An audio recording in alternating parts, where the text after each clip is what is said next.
ദൈവത്തിൻ്റെ പരിശുദ്ധ തിരുനാമം മഹത്വപ്പെടട്ടെ. ഷെക്കേന ചാനലിൻ്റെ എല്ലാ പ്രേക്ഷകരെയും നിനവേ കൺവെൻഷനിലേക്ക് സ്നേഹപൂർവ്വം സ്വാഗതം ചെയ്യുകയാണ്. പ്രിയമുള്ളവരെ, നാം 3 നോമ്പിലാണ്.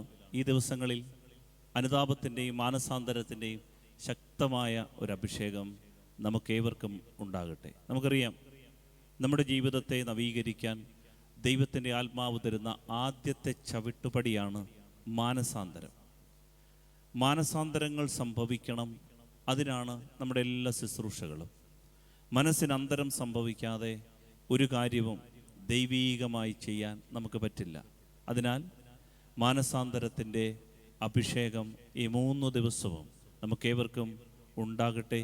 പരിശുദ്ധ അമ്മയും സകല വിശുദ്ധരും ഈ ശുശ്രൂഷകളിൽ പ്രത്യേകമായി നമ്മെ സഹായിക്കട്ടെ. സ്നേഹമുള്ളവരെ, മാനസാന്തരത്തെക്കുറിച്ച് അല്പം മനസ്സിലാക്കി, ഒരു മുഖക്കുറി മനസ്സിലാക്കി നമുക്ക് ഈ ശുശ്രൂഷയിലേക്ക് പ്രവേശിക്കാം. മാനസാന്തരം അഥവാ അനുതാപം, ഇതിന് ഹെബ്രായ ഭാഷയിലും ഗ്രീക്ക് ഭാഷയിലും 2 അർത്ഥങ്ങളുണ്ട്. മാനസാന്തരമെന്ന് പറയുന്നത് ദൂരെ നിന്ന് സോറി പറയുന്നതല്ല. ഒരാളെ കാണുമ്പോൾ ഐ എം സോറി എന്ന് പറയുന്നതല്ല മാനസാന്തരം. ദൈവത്തെ നോക്കി ഐ എം സോറി എന്ന് പറയുന്നതല്ല. മറിച്ച് ഹെബ്രായൻ്റെ ഭാഷയിലും ഗ്രീക്കുകാരൻ്റെ ഭാഷയിലും മാനസാന്തരത്തിന് ആഴമുള്ള അർത്ഥമുണ്ട്. നമുക്കാദ്യമേ ഈ ഹീബ്രു പദത്തെ ഒന്ന് കാണാം. ഹെബ്രായ പദത്തിൽ മാനസാന്തരത്തിന് ഉപയോഗിക്കുന്ന വാക്ക് ഷുബ് എന്നൊരു വാക്കാണ്. ഷുബ് എന്താണ് ഈ വാക്കിൻ്റെ അർത്ഥം? വളരെ അർത്ഥവത്തായ ഒരു വാക്കാണ് മാനസാന്തരം. ഷുബ് എന്ന് പറഞ്ഞാൽ തിരിയുക, വീണ്ടും തിരിയുക. ഇതാണ് ഈ വാക്കിൻ്റെ അർത്ഥം. ഞാൻ ആവർത്തിക്കാം, വളരെ പ്രധാനപ്പെട്ടതാണ്. തിരിയുക, വീണ്ടും തിരിയുക. ഇതാണ് ഹെബ്രായൻ മനസ്സിലാക്കിയ മാനസാന്തരം. എന്താണ് ഇതിൻ്റെ അർത്ഥം? നമുക്കറിയാം, ഒരു യാത്രയിൽ നമ്മൾ ഒരു തിരിവ് ഉണ്ടായി. ഒരു 90 ഡിഗ്രി, ഒരു 90 ഡിഗ്രി തിരിഞ്ഞു. പക്ഷേ ഹെബ്രായൻ്റെ മാനസാന്തരം ഈ തിരിവ് മാത്രം പോരാ, പിന്നെയും ഒരു 90 ഡിഗ്രിയുടെ തിരിയണം. എങ്കിലേ ഇതൊരു യു ടേൺ ആവുകയുള്ളൂ. മാനസാന്തരം എന്ന് പറഞ്ഞാൽ തിരിയുക, വീണ്ടും തിരിയുക. ഉത്തരം ഇതാണ്. നിങ്ങൾക്ക് വളരെ പെട്ടെന്ന് മനസ്സിലാകും ഒരു ഉദാഹരണം കേട്ടാൽ. യൂദാസിൻ്റെ ജീവിതം. യഥാർത്ഥത്തിൽ യൂദാസ് മാനസാന്തരപ്പെട്ടോ? അയാൾ ആദ്യത്തെ ഒരു പകുതി തിരിഞ്ഞു. അതുകൊണ്ടാണ് ദൈവപുത്രനെ ഒറ്റിക്കൊടുത്തിട്ട് യൂദാസ് ദേവാലയത്തിലേക്ക് ചെന്ന് പണസഞ്ചി ദേവാലയത്തിൽ എറിഞ്ഞു കളഞ്ഞത്. പണസഞ്ചി ദേവാലയത്തിലേക്ക് എറിഞ്ഞു കളയാൻ കാര്യം എന്താണ്? അയാൾ പകുതി തിരിഞ്ഞു, പാപത്തിൽ നിന്ന് തിരിഞ്ഞു. പക്ഷേ അയാൾക്ക് ഒരു 90 ഡിഗ്രിയുടെ തിരിയേണ്ടിയിരുന്നു. അത് ദൈവത്തിങ്കലേക്കുള്ളൊരു തിരിവായിരുന്നു. ഇതായിരുന്നെങ്കിൽ ആ മനുഷ്യൻ്റെ ജീവിതം പത്രോസിൻ്റെ ജീവിതം പോലെ തന്നെ രക്ഷയിലേക്ക് വഴിതെളിച്ചേനെ. അയാൾ പാപത്തിൽ നിന്ന് പിന്തിരിഞ്ഞു. യൂദാസ് പണപ്പെട്ടി കൊണ്ടുപോയി ദേവാലയത്തിൻ്റെ നടുമുറ്റത്തേക്ക് എറിഞ്ഞു കളഞ്ഞു. പ്രിയപ്പെട്ടവരെ, എന്നാൽ അയാൾ ദൈവത്തിങ്കിലേക്ക് തിരിഞ്ഞില്ല, തന്നിലേക്ക് തന്നെ തിരിഞ്ഞു, കെട്ടിഞ്ഞാന്ന് ചത്തു. നമ്മിൽ പലർക്കും സംഭവിക്കുന്ന ഒരു വിഷയം ഇതാണ്. മാനസാന്തരം എന്ന് പറയുന്നത് പാപത്തിൽ നിന്ന് പിന്തിരിയുന്നത് മാത്രമാണ് എന്ന് നാം കരുതും. അതല്ല. പാപത്തിൽ നിന്ന് തിരിയണം ആദ്യത്തെ തിരിവ്. പക്ഷേ വീണ്ടും ഒരു തിരിവുണ്ട്. അത് ദൈവത്തിങ്കലേക്കുള്ള തിരിവാണ്. എന്ന് വെച്ചാൽ ദൈവവുമായുള്ള ഐക്യപ്പെടലിന് സാധ്യത നഷ്ടപ്പെട്ടാൽ, ദൈവീക കാര്യങ്ങൾക്ക്, ആ പഴയ പ്രാർത്ഥനകൾക്ക്, ആ പഴയ ജപമാലയ്ക്ക്, ആ പഴയ ബലിയർപ്പണത്തിന്, വചന പഠനത്തിന് വീണ്ടും നാം തയ്യാറാകുന്നില്ലെങ്കിൽ, ദൈവത്തോട് ഐക്യപ്പെട്ട് നിൽക്കാൻ തയ്യാറാകുന്നില്ലെങ്കിൽ മാനസാന്തരം അപൂർണമാണ്. ഇപ്പോൾ ഹെബ്രായൻ മനസ്സിലാക്കിയത് ഒരു യു ടേൺ, ജീവിതത്തിൽ ഘടകവിരുദ്ധമായ ഒരു തിരിവ് സംഭവിക്കണം. ഇത് ഹെബ്രായൻ മനസ്സിലാക്കിയ ഭാഷയിലെ അർത്ഥമാണ് ഷുബ് എന്നാണ് ഈ വാക്ക് ഹെബ്രായ ഭാഷയിൽ ഉപയോഗിക്കുന്നത്. എന്നാൽ യവനൻ അഥവാ ഗ്രീക്കുകാരൻ മാനസാന്തരത്തിന് ഉപയോഗിക്കുന്ന വാക്ക് മെറ്റനോയ്യ എന്ന വാക്കാണ്. മെറ്റനോയ്യ എന്താണ് ഈ വാക്കിൻ്റെ അർത്ഥം? മെറ്റനോയ്യ എന്ന വാക്കിൻ്റെ അർത്ഥം ടു ക്രോസ് ഓവർ എന്നാണ്. മറുകണ്ഠം ചാടുക എന്ന് വെച്ചാൽ, ഞാനിപ്പോൾ നിങ്ങളോട് പറയുകയാണ്, നിങ്ങളെല്ലാവരും വലതുകരമൊന്ന് ഉയർത്തി ഒരു ഹല്ലേലൂയ പറയാമോ? ഉടനെ നിങ്ങളെല്ലാവരും വലതുകരം ഉയർത്തി ഹല്ലേലൂയ പറയും. ഞാൻ നോക്കുമ്പോൾ നിങ്ങളെല്ലാം ഇടതുകരമാണല്ലോ ഉയർത്തിയിരിക്കുന്നത്. അപ്പോൾ നിങ്ങൾ എന്നോട് പറയും, അച്ഛൻ അവിടെ നിന്ന് നോക്കിയിട്ടാണ് ഞങ്ങൾ ഇടതുകരം ഉയർത്തിയതുപോലെ തോന്നുന്നത്. പക്ഷേ അച്ഛൻ ഇറങ്ങി ഞങ്ങളുടെ വശത്തേക്ക് വന്ന് ഞങ്ങൾ നിൽക്കുന്നത് പോലെ നിന്ന് നോക്കുമ്പോൾ, ഞങ്ങളുടെ വശത്ത് നിന്ന് നോക്കുമ്പോൾ അച്ഛന് മനസ്സിലാകും ഞങ്ങൾ വലതുകരം തന്നെ ഉയർത്തിയത്. ഇതിൻ്റെ പേരാണ് മറുകണ്ഠം ചാടുക. ഞാൻ എൻ്റെ വശത്ത് നിന്ന് ഇറങ്ങി മനുഷ്യൻ്റെ, ദൈവത്തിൻ്റെ കണ്ണുകളിലൂടെ കാര്യങ്ങൾ നോക്കിക്കാണുന്നതിൻ്റെ പേരാണ് മാനസാന്തരം. ആഴമുള്ളൊരർത്ഥം ഇതിനകത്തുണ്ട്. പ്രിയപ്പെട്ടവരെ, ദൈവം നമ്മളോട് പറയുന്നത് ഇതാണ്: നാം ദൈവത്തിൻ്റെ കണ്ണുകളിലൂടെ കാര്യങ്ങൾ കാണുന്നതിൻ്റെ പേരാണ് മാനസാന്തരം. സഹോദരൻ്റെ കണ്ണിലൂടെ കാര്യങ്ങളെ കാണാൻ ശ്രമിക്കുന്നതിൻ്റെ പേരാണ് മാനസാന്തരം. അങ്ങനെയെങ്കിൽ മാനസാന്തരം എന്ന് പറയുന്നത് വളരെ ആഴമുള്ള ഒരു അർത്ഥം നമുക്ക് തരുന്നുണ്ട്. ഈ 3 ദിവസം നിനിവയിലേക്ക് പോയ യോനാ പ്രവാചകൻ ദൈവത്തിൻ്റെ ദൂത് നിനിവയെ അറിയിച്ചപ്പോൾ ആ ജനം മാനസാന്തരപ്പെട്ടു. എങ്ങനെ? അവർ തിരിഞ്ഞു. പാപത്തിൽ നിന്ന് മാത്രമല്ല, അവർ ദൈവത്തിങ്കലേക്ക് തിരിഞ്ഞു. ഒരു യു ടേൺ. വീണ്ടും അവർ അവരുടെ പക്ഷത്തു നിന്ന് ദൈവത്തിൻ്റെ പക്ഷത്തിലേക്ക്, പ്രവാചകന്റെ പക്ഷത്തിലേക്ക് ഇറങ്ങിച്ചെന്ന് ജീവിതത്തെ കാണാൻ ശ്രമിച്ചു. ഇതിൻ്റെ പേരാണ് മാനസാന്തരം.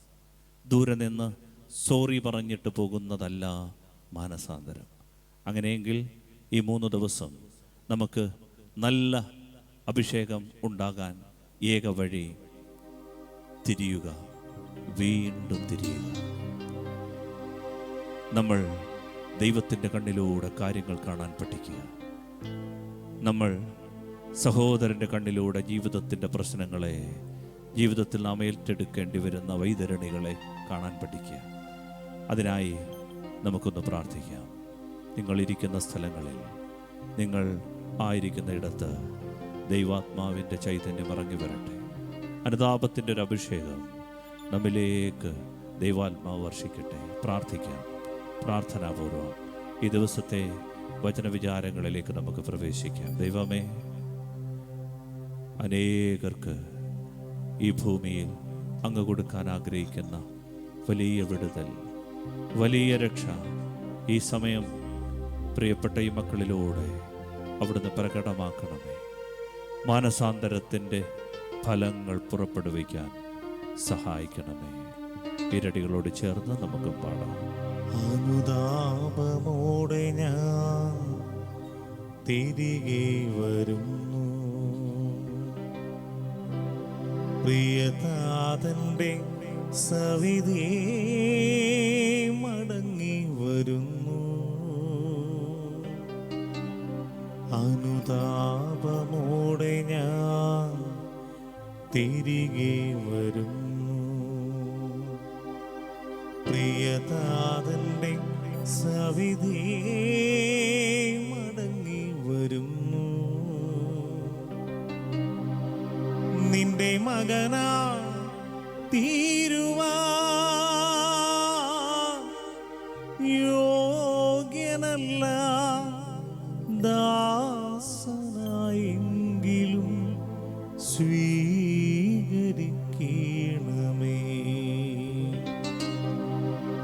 നിന്റെ മകളാ തീരുവാൻ യോഗ്യയല്ല, ദാസിയായെങ്കിലും സ്വീകരിക്കണമേ. എൻ്റെ ദൈവമേ, എൻ്റെ മനസ്സിന് അവിടുന്ന് നൽകുന്ന സമാശ്വാസത്തിനായി നന്ദി പറയുന്നു. പ്രാർത്ഥിക്കാൻ എന്നെ പ്രേരിപ്പിക്കുന്നതിനായി നന്ദി പറയുന്നു. കർത്താവേ, അവിടുത്തെ പരിശുദ്ധമായ സാന്നിധ്യത്തെ ഞങ്ങൾ വാഴ്ത്തുന്നു. ഞങ്ങൾ അങ്ങയുടെ കണ്ണിലൂടെ എല്ലാ കാര്യങ്ങളും കാണാൻ ഞങ്ങളെ പരിശീലിപ്പിക്കണം. കാണുന്നവനാണ് നീതിമാൻ. ഞങ്ങളുടെ കാഴ്ചകളെ അങ്ങ് വിശുദ്ധീകരിക്കണമേ. ദൈവമേ, അങ്ങയുടെ കണ്ണിലൂടെ കാര്യങ്ങൾ കാണുന്നതാണ് മാനസാന്തരം. എൻ്റെ സഹോദരങ്ങൾക്ക് ഈ ജീവിതത്തിൽ വ്യക്തമായ കാഴ്ചപ്പാടുകളുണ്ട്. അവരുടെ കണ്ണിലൂടെ ഈ ലോകത്തെ ജീവിതത്തെ കാണാൻ ഞങ്ങളെ പഠിപ്പിക്കണമേ. കർത്താവേ, ദരിദ്രനെ, വിശക്കുന്നവനെ, പാവപ്പെട്ടവനെ കാണുന്നവനാണ് നീതിമാൻ. വീണുപോകുന്നവനെ കാണാൻ, നഷ്ടപ്പെട്ടു പോകുന്നവനെ കാണുന്നവനാണ് നീതിമാൻ. കർത്താവേ, അതാണ് മാനസാന്തരം. കാഴ്ച തെളിയട്ടെ. ജീവിതത്തിൻ്റെ അകക്കണ്ണുകളെ തുറക്കണമേ. ഉൾക്കാഴ്ചകളെ തുറന്നു തരണമേ. നമുക്ക് ചേർന്ന് പാടി ഒരിക്കൽ കൂടി പ്രാർത്ഥിക്കാം. അനുതാപമോടെ ഞാൻ തിരികെ വരുന്നു, പ്രിയതാതന്റെ സവിധിയെ മടങ്ങി വരുന്നു. നിന്റെ മകനാ തീരുവാൻ യോഗ്യനല്ല, ദാസനായെങ്കിലും സ്വീകരിക്കണമേ. നിന്റെ മകളാ തീരുവാൻ യോഗ്യയല്ല, ദാസിയായെങ്കിലും സ്വീകരിക്കണമേ.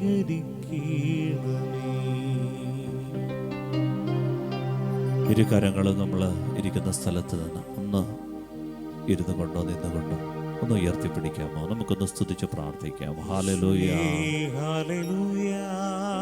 ദൈവത്തിൻ്റെ സ്നേഹമേ, ചൈതന്യമേ ഇറങ്ങുന്നു. ഞങ്ങൾ പ്രാർത്ഥിക്കുന്ന വിഷയങ്ങളിലേക്ക് ദൈവാത്മാവേ എഴുന്നള്ളി വരണം. ഞങ്ങളുടെ ഹൃദയത്തിൽ യഥാർത്ഥമായൊരു അനുതാപം ഞങ്ങൾക്ക് ഞങ്ങളുടെ പരിശുദ്ധാത്മാവിന്റെ സ്നേഹ ചൈതന്യം ഞങ്ങൾ അനുഭവിക്കണം. കർത്താവെ, അനുദപിക്കാനുള്ള മാനസാന്തരത്തിന്റെ കൃപയുടെ വരം ഞങ്ങൾക്ക് തരണമേ. കർത്താവെ, അനുതാപത്തിന്റെ അഭിഷേക ശുശ്രൂഷകളെ ഉയർത്തണം. മാനസാന്തരത്തിന്റെ അഭിഷേക ശുശ്രൂഷകളെ ഉയർത്തണം. നല്ല തീരുമാനങ്ങൾ എടുക്കാൻ ഹൃദയങ്ങളെ ഒരുക്കണമേ. ഹൃദയത്തിന്റെ കഠിനഭാവങ്ങളെയെല്ലാം അവിടുന്ന് നിർവീര്യമാക്കിക്കൊണ്ട് ദൈവസ്നേഹത്താൽ അഭിഷേകം ചെയ്യണമേ. പ്രാർത്ഥിക്കാം. കർത്താവായ ദൈവമേ, അഭിഷേകത്തിന്റെ അഗ്നി ഞങ്ങളുടെ മേൽ വർഷിക്കണമേ. ഈ ശുശ്രൂഷയ്ക്ക് ഞങ്ങളെ യോഗ്യരാക്കണമേ. നമുക്ക് ഈ രടികളോട് ചേർന്ന് പാടി പ്രാർത്ഥിക്കാം. കർത്താവേ, പൂർണ്ണമായ ഒരു ദൈവസ്നേഹാനുഭവം ഞങ്ങൾക്ക് തരണം.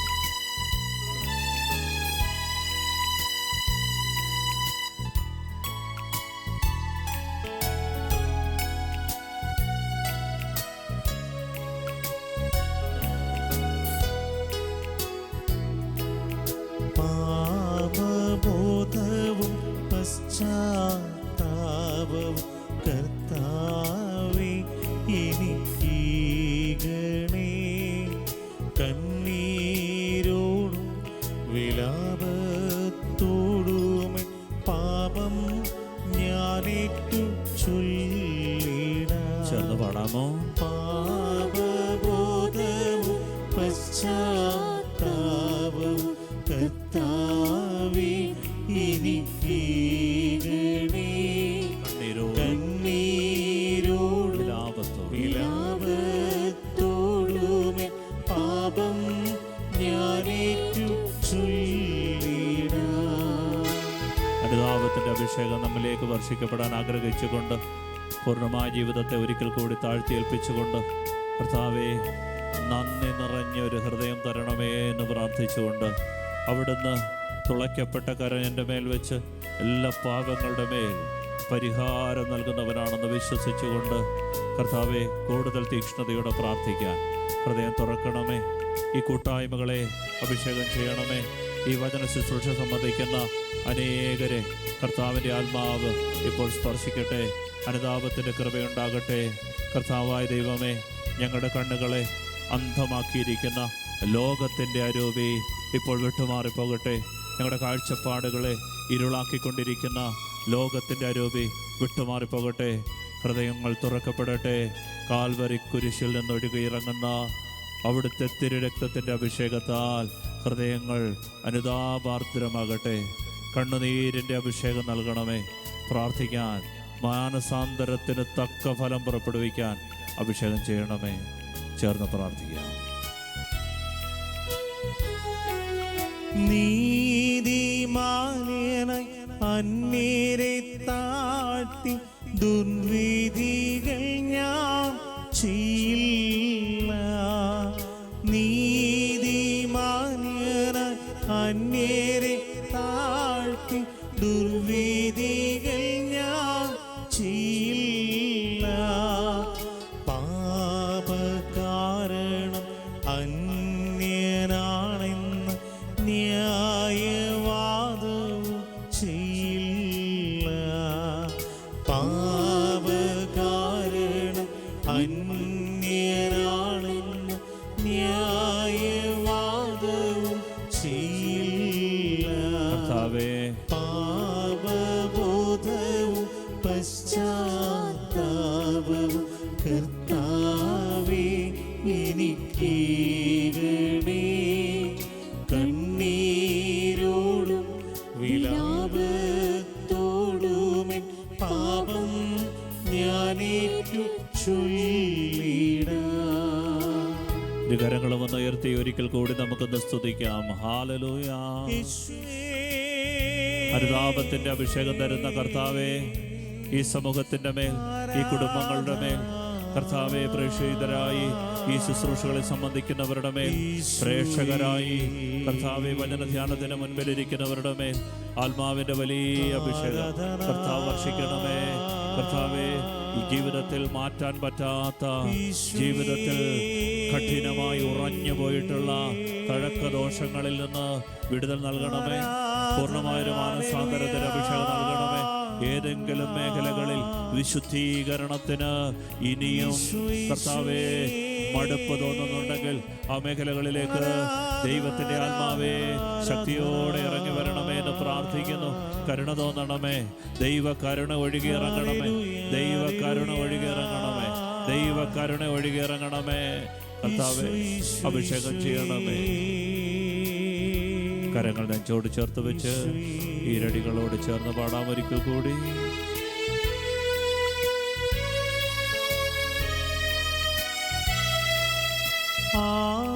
ആത്മവഞ്ചന ചെയ്തു ഞാൻ എൻ്റെ പാപത്തെ പൂഴ്ത്തി വയ്ക്കില്ല.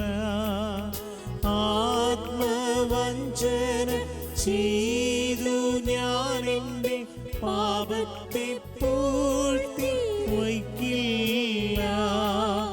പാപമേതുമേ എന്നിലില്ലെന്ന് ചൊല്ലും വിഡ്ഢി ഞാനാകില്ല. പാപമേതുമേ എന്നിലില്ലെന്ന് ചൊല്ലും വിഡ്ഢി ഞാനാകില്ല. പാപബോധവും പശ്ചാത്താപവും കർത്താവേ എനിക്കേകണേ. കണ്ണീരോടും വിലാപത്തോടുമെൻ പാപം ഞാനേറ്റു ചൊല്ലിടാം. പാപബോധവും പശ്ചാത്താപവും കർത്താവേ എനിക്കേകണേ. കണ്ണീരോടും വിലാപത്തോടുമെൻ പാപം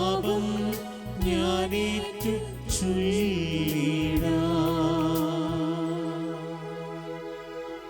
പരിശുദ്ധ അമ്മേ മാതാവേ, ആത്മാക്കളുടെ രക്ഷയ്ക്ക് വേണ്ടി നിത്യവും അധ്വാനിക്കുന്ന പരിശുദ്ധ അമ്മേ, കുരിശിൻ്റെ ചുവട്ടിൽ വെച്ച് ഞങ്ങൾക്ക് വേണ്ടി നൽകപ്പെട്ട അമ്മേ, ഞങ്ങളുടെ എല്ലാ കുറവുകളും ഏറ്റെടുക്കുവാൻ കണ്ണുനീരോടെ ദൈവസന്നിധിയിൽ പ്രാർത്ഥിക്കുന്ന പരിശുദ്ധ അമ്മേ, അമ്മ ഞങ്ങൾക്ക് വേണ്ടി പ്രാർത്ഥിക്കണമേ, കൂടെ ഇരിക്കണമേ, നീലക്കാപ്പായിൽ മറച്ച് സൂക്ഷിക്കണമേ. സകല വിശുദ്ധരും മാലാഖമാരും ഞങ്ങൾക്ക് വേണ്ടി പ്രാർത്ഥിക്കട്ടെ. പിതാവിൻ്റെയും പുത്രൻ്റെയും ജീവനുള്ള പരിശുദ്ധാത്മാവിൻ്റെയും നാമത്തിൽ തന്നെ ആമേൻ. ഈശോയിൽ ഏറ്റവും സ്നേഹമുള്ളവരെ, നമുക്ക് ശാന്തമായി വചന ശുശ്രൂഷയിലേക്ക് പ്രവേശിക്കാം. നാം ഇന്ന് യോനാ പ്രവാചകൻ്റെ പുസ്തകത്തിലൂടെ ഒരു ചെറിയ യാത്ര നടത്തുകയാണ്.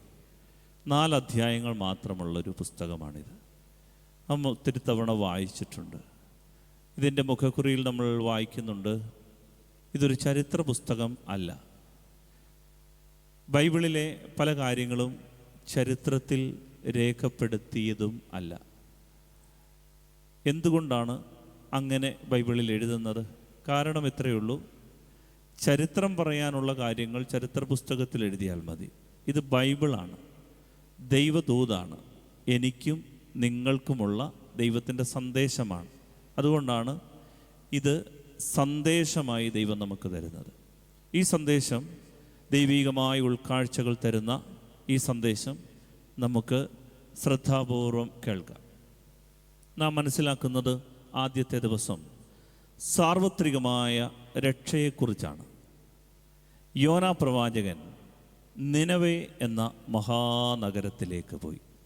ഈ നഗരത്തിൻ്റെ പ്രത്യേകതയെക്കുറിച്ചൊക്കെ നമുക്ക് ഏകദേശമൊക്കെ ചില അറിവുകളുണ്ട്. പണ്ടത്തെ അസീറിയ സാമ്രാജ്യത്തിൻ്റെ തലസ്ഥാനമാണ് ഈ നിനവേ പട്ടണം. ഇന്ന് ഇറാഖിൻ്റെ വടക്ക് ഭാഗത്തായിട്ട് ഉള്ള പ്രദേശങ്ങളാണ് അന്നത്തെ ഈ മഹാനഗരം. വലിയ വലിയ സാമ്രാജ്യങ്ങളെല്ലാം ഈ ആളുകളെ കീഴ്പ്പെടുത്തി, ഈ പ്രദേശത്തെ കീഴ്പ്പെടുത്തി അനുഭവിച്ചിട്ടുണ്ട്. അസീറിയക്കാരും ബാബിലോണിയക്കാരും മേദിയക്കാരും കൽദായക്കാരും പേർഷ്യക്കാരും ഒക്കെ ഈ രാജ്യത്തെ നിനവേ പട്ടണത്തെ പ്രത്യേകമായി കീഴ്പ്പെടുത്തിയിട്ടുണ്ട്. എന്ന് വെച്ചാൽ ആ കാലഘട്ടത്തിൽ അത്രമേൽ വളരെ സാംസ്കാരികമായും കലാപരമായും മതപരമായും രാഷ്ട്രീയമായിട്ടുമൊക്കെ പേരുകേട്ട ഒരു സ്ഥലമായിരുന്നു നിനവേ.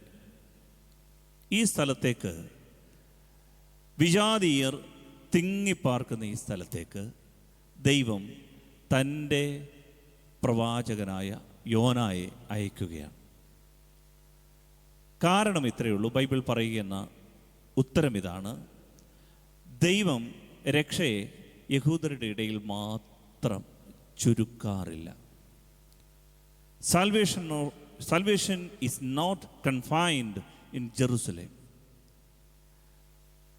ജെറുസലേമിൽ മാത്രമല്ല രക്ഷ. ദൈവം ആഗ്രഹിക്കുന്നത് ലോകത്തിലുള്ള എല്ലാ ജനതകളും രക്ഷ പ്രാപിക്കണമെന്നാണ്. Hallelujah, hallelujah. ലോകത്തിലുള്ള എല്ലാ മനുഷ്യരുടെയും രക്ഷ ദൈവം ആഗ്രഹിക്കുന്നുണ്ട്. സാർവത്രികമായ രക്ഷ. പ്രിയപ്പെട്ടവരെ, ഈ മഹാനഗരത്തിൽ വിജാതീയരായ ആളുകൾ അവരുടേതായ ജീവിതശൈലികളിൽ കഴിയുകയാണ്. ഇവിടേക്ക് ദൈവം തൻ്റെ പ്രവാചകനെ അയക്കുകയാണ്. ഈ പട്ടണത്തിലേക്ക് പക്ഷേ വിജാതീയരുടെ ഇടയിലേക്ക് യോന പോകാൻ തീരുമാനിച്ചില്ല. ആധുനിക കാലത്തെ ഒരു അപകടത്തിലേക്കാണ് ഈ പുസ്തകം വിരൽ ചൂണ്ടുന്നത്. ദൈവത്തിൻ്റെ പദ്ധതി എന്താണ്? എല്ലാ മനുഷ്യനും രക്ഷ പ്രാപിക്കണം, എല്ലാ മനുഷ്യരും സത്യമറിയണം. പക്ഷേ ആധുനിക കാലത്തിൽ ഈ യോന അരൂപി ദൈവഹിതത്തിന് എതിര് നിൽക്കുന്ന ദൈവത്തിൻ്റെ പ്രോജക്റ്റിന് എതിര് നിൽക്കുന്ന ഒരു അരൂപി നമ്മയും ഭയത്തിൻ്റെ വേഷത്തിൽ വേട്ടയാടുന്നുണ്ട്. സ്നേഹമുള്ളവരെ, ഈ കാലഘട്ടത്തിൽ നാം അറിയേണ്ട ഒരു പ്രധാനപ്പെട്ട ദൂതാണ് വിജാതീയരെയും രക്ഷിക്കാൻ ദൈവത്തിന് പദ്ധതി ഉണ്ട്. ഇത് വെറും ഒരറിവായി മാത്രം നിന്നാൽ പോരാ, അതിനുവേണ്ടി എന്നെ നിങ്ങളെ ദൈവം തിരഞ്ഞെടുത്തിട്ടുണ്ട്. ഹല്ലേലൂയ, ഹല്ലേലൂയ, ഹല്ലേലൂയ. അതിനാൽ ഈ ദൂത് വളരെ ശ്രദ്ധയോടെ നമുക്ക് കേൾക്കണം. എന്തുകൊണ്ടാണ് യോന ഈ പ്രോജക്റ്റിനെ വേണ്ട എന്ന് വെച്ചത്? പല കാരണങ്ങൾ കാണും. പ്രധാനപ്പെട്ട ഒരു കാരണം, എന്തിന് ദൈവമേ ഈ വയ്യാവേലി? രക്ഷ ഞങ്ങൾക്ക് കിട്ടിയല്ലോ, പോരെ? ഞങ്ങൾ സത്യമറിഞ്ഞു, യഹൂദനാണ്, ഞങ്ങൾ സത്യമറിഞ്ഞു, ഇതുപോരെ, മതി. ഇതിനപ്പുറത്തേക്ക് ഞങ്ങൾക്ക് വേറെ ഒന്നിൻ്റെയും ആവശ്യമുണ്ടോ? ഈ വിജാതിയരുടെ ഇടയിലേക്ക് പോയി ഈ വിജാതീയ നാട്ടിൽ ചെന്ന് ഇങ്ങനെ വചനം കൊടുത്ത് ഈ വിജാതീയരുടെ നാട്ടിൽ ചെന്ന് ഇവർക്കെല്ലാം മാനസാന്തരത്തിൻ്റെ ദൂത് കൊടുത്ത് ഈ പ്രശ്നങ്ങളൊക്കെ ഉണ്ടാക്കേണ്ടതിൻ്റെ വല്ല കാര്യം ഉണ്ടോ? നമുക്ക് സത്യമറിയാൻ പറ്റിയല്ലോ, ഇത് മതി. പ്രിയമുള്ളവരെ, മനസ്സിലാക്കേണ്ട ഒരു വലിയ അടിസ്ഥാന ബോധ്യം ഇതാണ്: ദൈവം തൻ്റെ പ്രോജക്റ്റുകളെ മാത്രമേ ആശീർവദിക്കുകയുള്ളൂ. ദൈവം തൻ്റെ പദ്ധതികളെ മാത്രമേ ആശീർവദിക്കുകയുള്ളൂ. ദൈവത്തിന് മറ്റു പദ്ധതികളെ ആശീർവദിക്കാൻ അറിയില്ല. ദൈവത്തിന് ദൈവത്തിൻ്റെതായ പദ്ധതികളുണ്ട്. അത് നമ്മുടെ നാശത്തിൻ്റെ അല്ല, ക്ഷേമത്തിൻ്റെ പദ്ധതി. അതിനാൽ ആധുനിക ലോകത്ത് നമ്മുടെ ഒരു സാധ്യതയാണ് യോന. നിനവയിൽ നിന്നൊളിക്കാനുള്ള സാധ്യത നമുക്കെല്ലാമുണ്ട്. വിജാതീയരെക്കുറിച്ച് അകാരണമായൊരു ഭയം നമ്മുടെ ഹൃദയത്തിൽ പിശാചി കാലഘട്ടത്തിൽ തന്നിട്ടുണ്ട്. നാം വിജാതീയരെക്കുറിച്ച് മനസ്സിലാക്കുമ്പോൾ അവരുടെ ആചാരങ്ങൾ, അനുഷ്ഠാനങ്ങളെക്കുറിച്ചൊക്കെ ഭയത്തോടെ വീക്ഷിച്ച് അവരിൽ നിന്ന് മെല്ലെ മെല്ലെ തെന്നി മാറി മാറി ജീവിക്കുമ്പോൾ ഒരു ഒളിച്ചോട്ടത്തിന് അറിയാതെ ശുശ്രൂഷകരുടെ ഇടയിൽ പോലും വഴിതെളിയപ്പെടുന്നുണ്ട്. പ്രിയപ്പെട്ടവരെ, എന്താണ് നാം ചെയ്യേണ്ടത്? We have to confront, we have to address the Gentiles. വിജാതീയരെ നമ്മൾ നേരിടണം. ഇതാണ് ദൈവത്തിൻ്റെ പ്രോജക്റ്റ്, ദൈവത്തിൻ്റെ പദ്ധതി, സാർവത്രിക രക്ഷ. ഇതാണ്. നാം അവരുടെ ഇടയിലേക്ക് ഇറങ്ങിച്ചെല്ലണം. അവരുടെ പരിചാരകമാർ, അവരെ പരിചരിക്കാൻ, അവരെ ശുശ്രൂഷിക്കാൻ ദൈവം നമ്മെയാണ് ഏൽപ്പിച്ചിരിക്കുന്നത്. ഇത് നാം തിരിച്ചറിയണം. അതുകൊണ്ടാണ് ഈ ദൂത് ശ്രദ്ധയോടെ വീക്ഷിക്കുമ്പോൾ നമുക്കിത് കൂടുതൽ ആഴത്തിൽ സുവിശേഷാനുസൃതമായി മനസ്സിലാക്കാൻ ദൈവത്തിൻ്റെ ആത്മാവ് നമ്മളെ പ്രേരിപ്പിക്കും. താർശീഷിലേക്കുള്ള ഒളിച്ചോട്ടങ്ങൾ അവസാനിക്കേണ്ടിയിരിക്കുന്നു. നമുക്ക് നിനവയെ നേരിടേണ്ടിയിരിക്കുന്നു. ഒരുപക്ഷേ അത് മഹാനഗരമായിരിക്കാം. ഒരുപക്ഷേ അവിടെ ഒരുവൻ പോലും സത്യദൈവത്തെ അറിഞ്ഞിട്ടുള്ളവർ ഉണ്ടാവില്ല. ഒരുപക്ഷേ നമ്മെ ഭയപ്പെടുത്തുന്ന, ഭീതിപ്പെടുത്തുന്ന തരത്തിൽ നിലയും വിലയുമുള്ള, ആഢ്യത്വമുള്ള, സൈനിക ബലമുള്ള, അംഗബലമുള്ള ആൾക്കൂട്ടങ്ങൾ അവിടെ ഉണ്ടായിരിക്കാം. എന്നാലും ദൈവം തൻ്റെ പ്രോജക്റ്റുകളെ മാത്രമേ ആശീർവദിക്കുകയുള്ളൂ. ഹല്ലേലൂയ, ഹല്ലേലൂയ, ഹല്ലേലൂയ. നമ്മളിത് മനസ്സിലാക്കണമെങ്കിൽ യേശു ക്രിസ്തുവിന് വിജാതീയരോടുള്ള മനോഭാവം എന്തായിരുന്നു എന്ന് അറിയണം. യേശു ക്രിസ്തു വിജാതീയരോട് ഏത് മനസ്സാണ് സൂക്ഷിച്ചത്? പ്രിയമുള്ളവരെ, നമുക്കറിയാം, യേശു ക്രിസ്തുവിൻ്റെ മനോഭാവം നമ്മൾ മനസ്സിലാക്കിയാൽ, യേശു ക്രിസ്തു ഏത് രീതിയിലാണ് കാര്യങ്ങൾ ചെയ്തത് എന്ന് മനസ്സിലാക്കിയാൽ, അത് അതുപോലെ ഫോളോ ചെയ്താൽ നമുക്ക് രക്ഷയാണ്. കാരണം ദൈവം മനുഷ്യനായവനാണ് യേശു. He's the perfect man, he's the complete man. വിശുദ്ധ പൗലോസ്ലീഹ യേശു ക്രിസ്തുവിനെ വിളിക്കുന്നത് ദ ഫ്യൂച്ചർ മാൻ എന്നാണ്. രണ്ടാം ആദം എന്ന് വെച്ചാൽ മനുഷ്യൻ്റെ മുഴുവൻ മാതൃകയായി ദൈവം ഭൂമിക്ക് തന്നിരിക്കുന്നത് ദൈവപുത്രനെയാണ്. അവൻ ദൈവം മനുഷ്യനായവനാണ്. അതുകൊണ്ട് അവൻ എന്ത് ചെയ്തോ, അവൻ എങ്ങനെ ജീവിച്ചോ അതുപോലെ ജീവിച്ചാൽ, ഈശോയെ അനുഗമിച്ചാൽ നമുക്ക് സമാധാനത്തിൽ രക്ഷ പ്രാപിക്കും. അതിനാൽ ഈശോ എങ്ങനെയാണ് വിജാതീയരുടെ ഇടയിൽ പ്രവർത്തിച്ചത്? വിജാതീയരോടുള്ള അവൻ്റെ സമീപനം എന്തായിരുന്നു? സ്നേഹമുള്ളവരെ, അത് മനസ്സിലാക്കാൻ ഈശോയുടെ തൻ്റെ ദൗത്യം ആരംഭിക്കുന്നതിൻ്റെ ആദ്യത്തെ ദിവസത്തിൽ ഈശോ സിനഗോഗിൽ വെച്ചൊരു പ്രസംഗം നടത്തി. ഈ പ്രസംഗം വളരെ നാടകീയമായി ലൂക്ക അവതരിപ്പിച്ചിട്ടുണ്ട്. ഈ പ്രസംഗം യേശയ്യായുടെ പുസ്തകത്തിലെ 61-ാം അധ്യായം 1-2 വാക്യങ്ങളാണ് ഈശോ സിനഗോഗിലെ പള്ളിപ്രസംഗത്തിൽ വെച്ച് നടത്തിയത്. ശുശ്രൂഷകൻ വായിക്കാൻ യേശയ്യായുടെ പുസ്തകം അവന് കൊടുത്തു. അവൻ തുറന്നപ്പോൾ ഇപ്രകാരം കണ്ടു എന്ന് പറഞ്ഞുകൊണ്ടുള്ള സംഭവം യേശയ്യായുടെ പുസ്തകം 61-ാം അധ്യായം 1-2 വാക്യങ്ങളാണ്. അതാണ് ഈശോ വായിച്ചത്. എന്താണ് ഈ വാക്യങ്ങൾ? നമുക്കൊന്ന് വായിച്ച് കേൾക്കാം. ദൈവമായ കർത്താവിൻ്റെ ആത്മാവ് എൻ്റെ മേലുണ്ട്. പീഡിതരെ സദ്വാർത്ത അറിയിക്കുന്നതിന് അവിടുന്ന് എന്നെ അഭിഷേകം ചെയ്തിരിക്കുന്നു. ഹൃദയം തകർന്നവരെ ആശ്വസിപ്പിക്കാനും തടവുകാർക്ക് മോചനവും ബന്ധിതർക്ക് സ്വാതന്ത്ര്യവും പ്രഖ്യാപിക്കാനും കർത്താവിൻ്റെ കൃപാവത്സരവും നമ്മുടെ ദൈവത്തിൻ്റെ പ്രതികാര ദിനവും പ്രഘോഷിക്കാനും വിലപിക്കുന്നവർക്ക് സമാശ്വാസം നൽകാനും എന്നെ അയച്ചിരിക്കുന്നു. അതായത് ഒരു യഹൂദന് വളരെ മനഃപ്പാടമായ ഒരു സുവിശേഷ ഭാഗമാണ്, വചനഭാഗമാണ് നമ്മളിപ്പോൾ കേട്ടത്. ഇപ്പോൾ നമുക്കും യഹൂദന് പണ്ട് വളരെ ഹൃദിസ്ഥമായ ഒരു പാഠം. ആരാണ് രക്ഷകൻ? 4 കാര്യങ്ങൾ ഓരോ യഹൂദനും രക്ഷകനെക്കുറിച്ച്, മിശിഹായെക്കുറിച്ച് മനഃപ്പാടമാക്കി വെച്ചിട്ടുണ്ട്. ആരാണ് ഒരു രക്ഷകൻ? രക്ഷകൻ്റെ പ്രത്യേകതകൾ, 4 പ്രത്യേകതകൾ. ഇതെല്ലാ യഹൂദനും മനഃപ്പാടമാക്കി വെച്ചിട്ടുണ്ട്. ഒന്നാമത്തെ പാഠം, അവൻ പീഡിതരെ, ദരിദ്രരെ, ഹൃദയം തകർന്നവരെ ആശ്വസിപ്പിക്കുന്നവരാണ്. Hallelujah, hallelujah.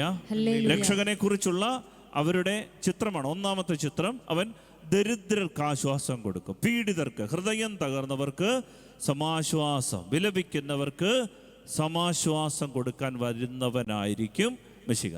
രണ്ടാമത്തെ, അവൻ മിശിഹായെക്കുറിച്ചുള്ള നിർവചനം ഇതാണ്: അവൻ തടവുകാർക്ക്, ബന്ധിതർക്ക് മോചനം, സ്വാതന്ത്ര്യം കൊടുക്കുന്നവനാണ്. ഇതാണ് രണ്ടാമത്തെ ചിത്രം. മൂന്നാമത്തെ ചിത്രം, അവൻ അന്ധരായി കഴിയുന്നവർക്ക് കാഴ്ച കൊടുക്കും. എന്ന് വെച്ചാൽ ആ നാട്ടിൽ മുഴുവൻ കുരുടന്മാരായിരുന്നു എന്ന അർത്ഥത്തിലല്ല, മറിച്ച് ഉൾക്കാഴ്ചകൾ നഷ്ടപ്പെട്ടവർ, ജീവിതത്തിൻ്റെ കാഴ്ചപ്പാടുകൾ നഷ്ടപ്പെട്ടവർ, ഫോക്കസ് നഷ്ടപ്പെട്ടവർ, ജീവിതത്തിൻ്റെ ലക്ഷ്യബോധങ്ങൾ നഷ്ടപ്പെട്ടവർക്ക് അവൻ കാഴ്ച കൊടുക്കും. ഇതാണ് ക്രിസ്തുവിനെ കുറിച്ചുള്ള, അവരുടെ സ്വപ്നത്തിലെ ക്രിസ്തുവിനെ കുറിച്ചുള്ള ദൈവത്തിൻ്റെ അരുളപ്പാട്. ഇതവർ കാണാപ്പാടം പഠിച്ചു വെച്ചിട്ടുണ്ട്. നാലാമത്തെ കാര്യം,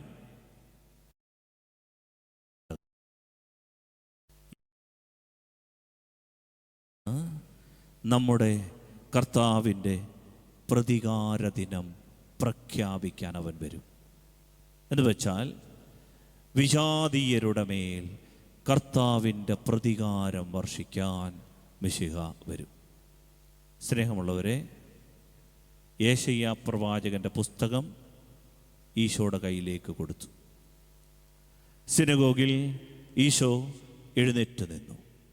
സിനഗോഗിലുള്ളവരെല്ലാം ഈ ഗുരുവിൻ്റെ വചനം കേൾക്കാൻ നിൽക്കുകയാണ്. കന്നിപ്രസംഗമാണ്, ആദ്യത്തെ പ്രസംഗമാണ്. പള്ളിക്കുള്ളിൽ നിന്നുകൊണ്ട് ആദ്യത്തെ പ്രസംഗം നടത്തുമ്പോൾ എല്ലാവർക്കും മനഃപ്പാടമായ ഈ 4 പാഠങ്ങളിൽ വെറും 3 പാഠമേ ഈശോ വായിച്ചുള്ളൂ.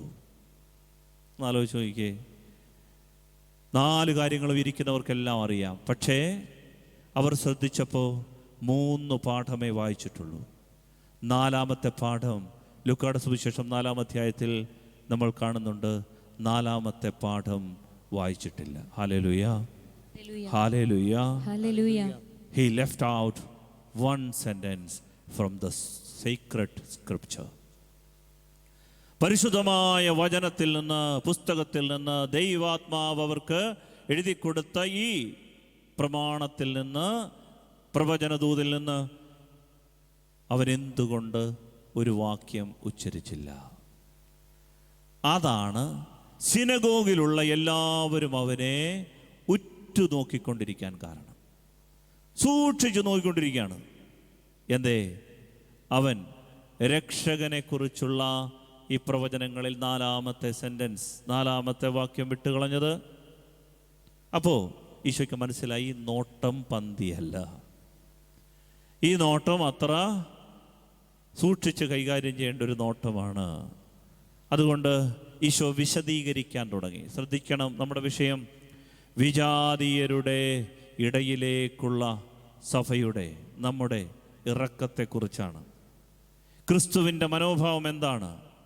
വിജാതീയരോടുള്ള ക്രിസ്തുവിൻ്റെ മനോഭാവം എന്താണ്? പ്രിയമുള്ളവരെ, ഈ ഭാഗം വായിച്ചിരുന്നെങ്കിൽ ഇങ്ങനെ വായിക്കണമായിരുന്നു: കർത്താവിൻ്റെ പ്രതികാരത്തിൻ്റെ ദിനം വിജാതീയരുടെ മേൽ വരട്ടെ, വിജാതീയരെ കർത്താവ് പരാജയപ്പെടുത്തട്ടെ, കർത്താവ് അവരെ ശിക്ഷിക്കട്ടെ, കാലങ്ങളായി ദൈവജനത്തെ പീഡിപ്പിച്ചുകൊണ്ടിരിക്കുന്ന വിജാതീയ ജനത്തെ ദൈവം ശിക്ഷിക്കട്ടെ. ഇതാണ് വായിച്ച് കേൾക്കേണ്ടത്. എന്നാൽ ഈശോ ആ വാക്യം വായിച്ചില്ല. ജനം അവനെ സൂക്ഷിച്ചു നോക്കാൻ തുടങ്ങിയപ്പോൾ ഈശോ വിശദീകരിച്ചത് 2 കാര്യങ്ങൾ വെച്ചുകൊണ്ടാണ്. പഴയ നിയമത്തിലെ തന്നെ 2 സംഭവങ്ങൾ.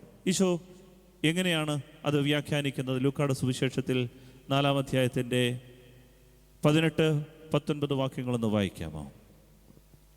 കർത്താവിൻ്റെ ആത്മാവ് എൻ്റെ മേലുണ്ട്, ദരിദ്രരെ സുവിശേഷം അറിയിക്കാൻ അവിടുന്ന് എന്നെ അഭിഷേകം ചെയ്തിരിക്കുന്നു. ബന്ധിതർക്ക് മോചനവും അന്ധർക്ക് കാഴ്ചയും, അടിച്ചമർത്തപ്പെട്ടവർക്ക് സ്വാതന്ത്ര്യവും, കർത്താവിന് സ്വീകാര്യമായ വത്സരവും പ്രഖ്യാപിക്കാൻ അവിടുന്ന് എന്നെ അയച്ചിരിക്കുന്നു.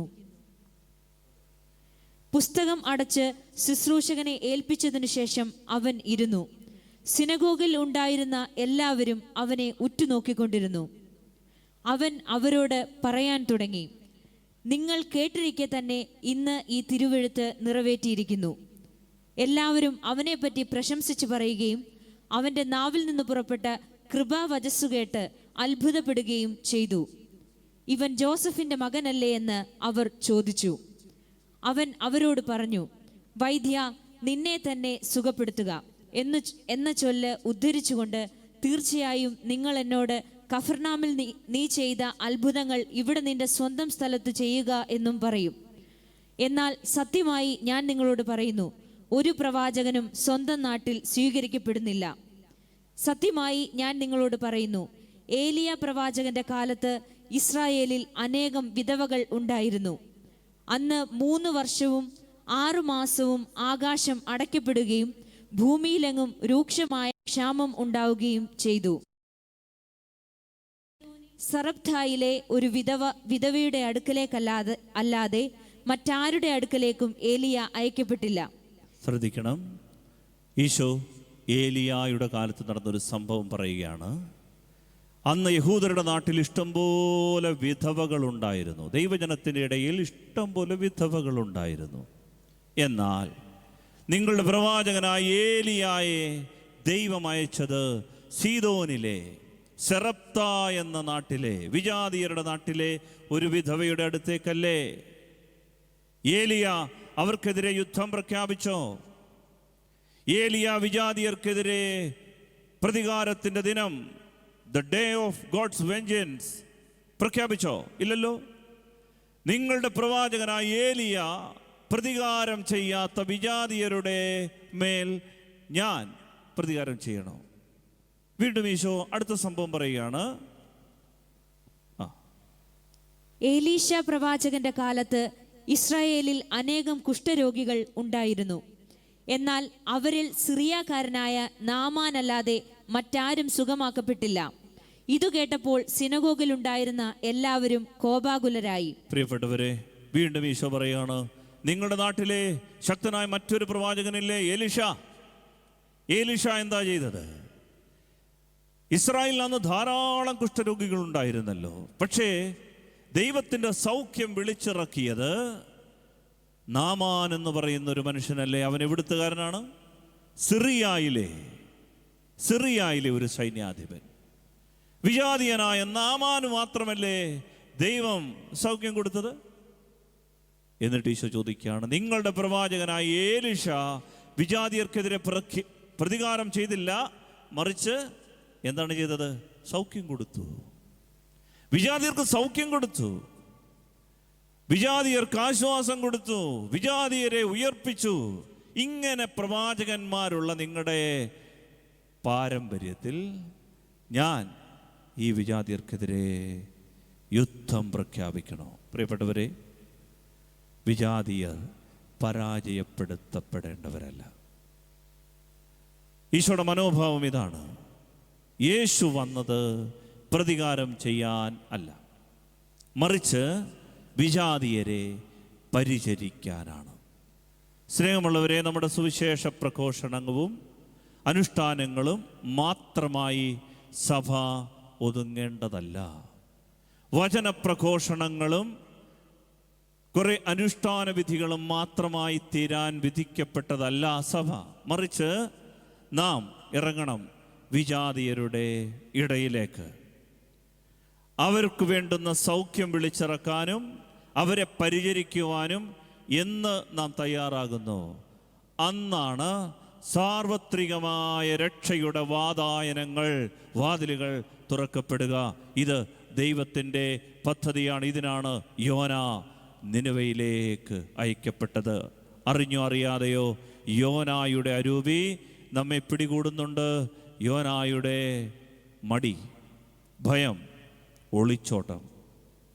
പ്രിയമുള്ളവരെ, വീണ്ടും ഈശോയുടെ ജീവിതത്തിൽ വളരെ വ്യക്തമായവൻ്റെ പ്രവർത്തന ശൈലി എന്താണ് എന്ന് പരിശോധിച്ചാൽ, ഈ വിജാതിയരെ അവൻ ചേർത്തു പിടിക്കുകയാണ്. അവൻ ഭയപ്പെട്ടിട്ടില്ല.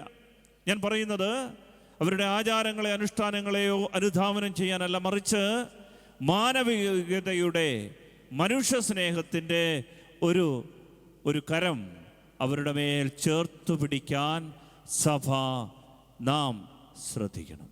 ഇതാണ് 3 നോമ്പിലെ ആദ്യത്തെ ദൂത്. ഈശോയുടെ ജീവിതത്തിലേക്ക് നമ്മളൊന്ന് കുറെ കൂടി ആഴത്തിലേക്ക് പ്രവേശിക്കുകയാണ്. The Gentile ministry. എങ്ങനെയാണ് ഈശോ വിജാതീയരുടെ ഇടയിൽ തൻ്റെ ശുശ്രൂഷ ആരംഭിച്ചത്? മത്തായിയുടെ സുവിശേഷം 4-ാം അധ്യായം 13 മുതൽ 16 വരെയുള്ള വാക്യങ്ങളൊന്ന് വായിക്കാം. മത്തായി 4-ാം അധ്യായം 13 മുതൽ 16 വരെയുള്ള വാക്യങ്ങളിൽ നാം ഇങ്ങനെ കേൾക്കുന്നുണ്ട്. അവൻ നസ്രത്ത് വിട്ട് സെബുലൂണിൻ്റെയും നഫ്താലിയുടെയും അതിർത്തിയിൽ സമുദ്രതീരത്തുള്ള കബർനാമിൽ ചെന്ന് പാർത്തു. ശ്രദ്ധിക്കണം, ഈശോ തൻ്റെ സുവിശേഷ വേലയുടെ ആദ്യത്തെ ദിവസങ്ങളിൽ ചെയ്ത കാര്യം ഇതാണ്. അവൻ നസറത്ത് വിട്ടു. നസറത്ത് എന്ന് പറയുന്നത് യഹൂദരുമായി ഇടകലർന്ന് കഴിയുന്ന ആളുകളാണ്. ഈ കൂടുതലും യഹൂദരാണ്. നസറത്ത് എന്ന പട്ടണത്തിൽ നിന്ന് അവൻ എവിടെ പോയി പാർത്തു എന്നാണ് പറയുന്നത്? അവൻ സെബുലൂണിൻ്റെയും നഫ്താലിയുടെയും അതിർത്തിയിൽ സമുദ്രതീരത്തുള്ള കബർനാമിൽ ചെന്ന് പാർത്തു. ഏതാണ് ഈ സമുദ്രതീരത്തിലുള്ള കബർനാം? യെശയ്യാ പ്രവാചകൻ വഴി അരുളി ചെയ്തത് നിവർത്തിയാകുവാൻ വേണ്ടിയാണ് ഇങ്ങനെ അവൻ ചെയ്തത്. എന്താണത്? സമുദ്രത്തിലേക്കുള്ള വഴിയിൽ. ബൈബിളിൽ സമുദ്രമെന്ന് പറയുന്നത് അത് പാപത്തിൻ്റെ, തിന്മയുടെ, അപകടത്തിൻ്റെ ചതിക്കുഴികളുള്ള ഇടമാണ്. വെളിപാടിൻ്റെ പുസ്തകത്തിലൊക്കെ സമുദ്രത്തിൽ നിന്ന് മൃഗം കയറി വരുന്നുണ്ട്.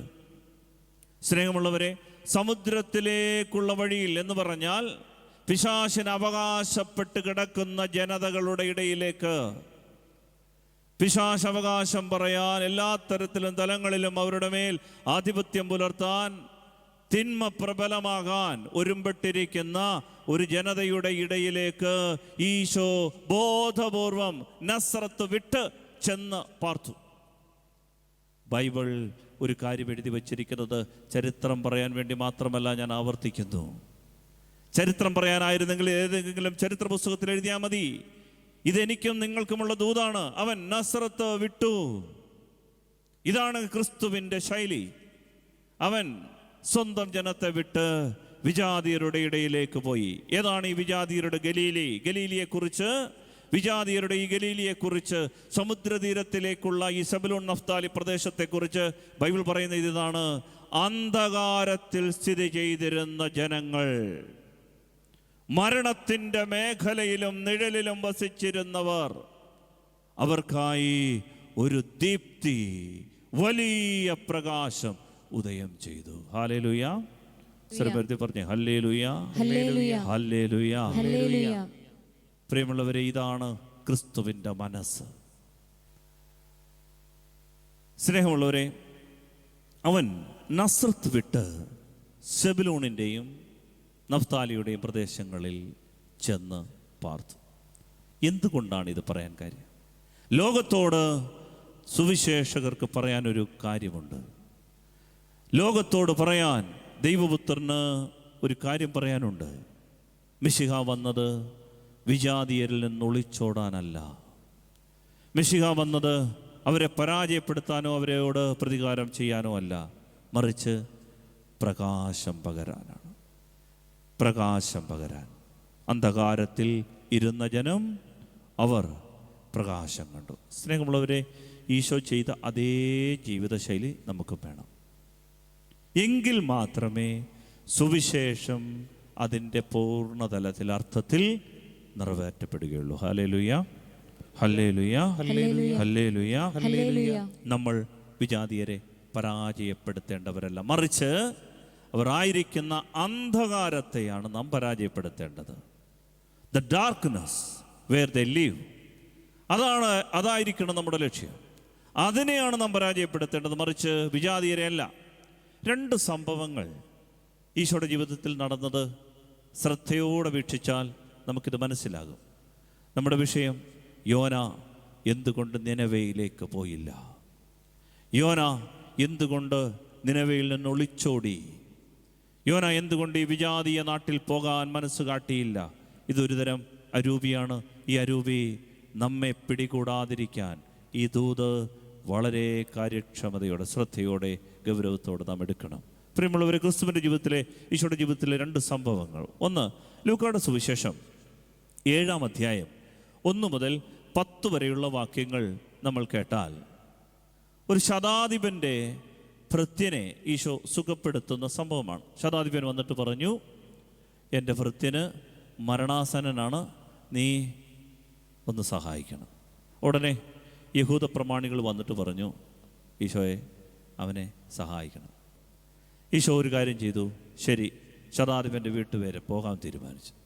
പോകുന്ന വഴിയിൽ ശതാധിപൻ തൻ്റെ സ്നേഹിതരിൽ ചിലരെ വിളിച്ചിട്ട് വഴിയിൽ വെച്ച് തന്നെ ഈശോയെ ബ്ലോക്ക് ചെയ്തു. എന്നിട്ട് പറഞ്ഞു, ദേ, എൻ്റെ വീട്ടിൽ വരാൻ, നീ എൻ്റെ വീട്ടിൽ വരാൻ ഞാൻ യോഗ്യനല്ല. എന്നിട്ട് പറഞ്ഞു, എനിക്ക് ഒത്തിരി ദാസന്മാരുണ്ട്, പടയാളികളുണ്ട്. ഒരുവനോട് വരാൻ പറഞ്ഞാൽ വരും, പോകാൻ പറഞ്ഞാൽ പോകും, ഒരുവനോട് ഇത് ചെയ്യാൻ പറഞ്ഞാൽ ചെയ്യും. പക്ഷേ നീ എൻ്റെ വീട്ടിൽ വരാൻ ഞാൻ യോഗ്യനല്ല. ഇത് കേട്ടിട്ട് ഈശോ ചുറ്റും നിന്നവരെ നോക്കി വിസ്മയത്തോട് പറഞ്ഞു, സത്യമായി ഞാൻ പറയുന്നു, സത്യമായി ഞാൻ പറയുന്നു, ഇസ്രായേലിൽ പോലും ഇതുപോലൊരു വിശ്വാസം ഞാൻ കണ്ടിട്ടില്ല. ഈശോ കൈയടിക്കുകയാണ്, ഈശോ അഭിനന്ദിക്കുകയാണ്. ആരെയാണെന്നറിയാമോ? വിജാതീയനെ. ഹല്ലേലൂയ, സ്വരമേർത്തി ഹല്ലേലൂയ, ഹല്ലേലൂയ, ഹല്ലേലൂയ. വിജാതീയനെ അഭിനന്ദിക്കുന്ന ഈശോ. സ്നേഹമുള്ളവരെ, ഇത് ഈശോയുടെ ജീവിത ശൈലിയാണ്. ഈശോയുടെ രക്ഷയോട് അനുഭാവം കാണിക്കുന്ന, യേശു ക്രിസ്തു എന്ന രക്ഷയെ തിരിച്ചറിയാൻ കൊതിക്കുന്ന, അതിനോട് മനസ്സ് തുറന്ന്, ഹൃദയം തുറന്ന് ഇടപെടാൻ ആഗ്രഹിക്കുന്ന ഒരുപാട് ആളുകളുണ്ട്. അവരെ അഭിനന്ദിക്കുന്ന ഈശോയാണ് സുവിശേഷം നമുക്ക് പറഞ്ഞു തരുന്നത്. നമുക്കും ഈ അഭിനന്ദനത്തിൻ്റെ അഭിഷേകം ആവശ്യമാണ്. വല്ലാത്ത ഭയങ്ങളിലല്ലേ നമ്മൾ ഇന്ന്? വിജാതീയരുടെ ജീവിതശൈലികളൊക്കെ കണ്ട് പേടിച്ച് ഭയന്ന് മാറി നിൽക്കരുത്. പ്രിയപ്പെട്ടവരെ, അതല്ല ദൈവം ആഗ്രഹിക്കുന്നത്. മറിച്ച് അവരെ പരിചരിക്കാൻ, അവരുടെ അടുത്തേക്ക് ഇറങ്ങിച്ചേരാനുള്ള ഒരു ആത്മധൈര്യം. ഇതാണ് എൻ്റെയും നിൻ്റെയും വിളി.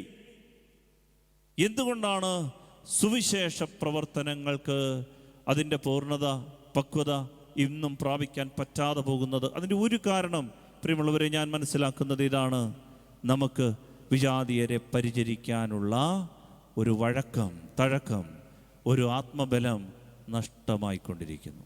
അറിയാതെ നമ്മുടെ മനസ്സിനെ ഭയപ്പെടുത്തുന്ന അനേക ചിന്തകൾ കയറിക്കൂടിയിട്ടുണ്ട്. രണ്ടാമത്തെ ഒരു സംഭവം മർക്കോസിന്റെ സുവിശേഷം 7-ാം അധ്യായം 31 മുതൽ 37 വരെയുള്ള വാക്യങ്ങളാണ്. മർക്കോസ് 7-ന്റെ 31 മുതൽ 37 വരെ. അതായത് വളരെ സുന്ദരമായൊരു ഭാഗമാണ്. എങ്ങനെയാണ് ഈശോ വിജാതീയരുടെ ഇടയിൽ തൻ്റെ മിനിസ്ട്രി, തൻ്റെ സുവിശേഷ പ്രവർത്തനം ആരംഭിക്കുന്നത്. ഇത് നാം അറിഞ്ഞിരിക്കണം. യഹൂദരുടെ നാട്ടിൽ നിന്ന് വിജാതീയരുടെ നാട്ടിലേക്ക് ഈശോ യാത്രയാകുന്ന തൻ്റെ പരസ്യ ജീവിതത്തിൻ്റെ വളരെ മർമ്മപ്രധാനമായ പല രഹസ്യങ്ങളും വെളിപ്പെട്ട് കിട്ടുന്ന, വിജാതീയരുടെ ഇടയിൽ കുർബാന സമൂഹങ്ങൾ തുടങ്ങി വെക്കുന്ന, വിജാതീയരുടെ ഇടയിൽ സുവിശേഷം തുടങ്ങി വെക്കുന്ന ഒരു പ്രത്യേക ശുശ്രൂഷയാണ് നമുക്ക് മർക്കോസിന്റെ സുവിശേഷം 7-ാം അധ്യായം മുതൽ കാണുന്നത്. ഈ സംഭവം നമുക്കറിയാം. അതിൻ്റെ പശ്ചാത്തലം ഇതാണ്: ഈശോ വിജാതീയരുടെ നാട്ടിൽ ശുശ്രൂഷയ്ക്കായിട്ട് പോവുകയാണ്.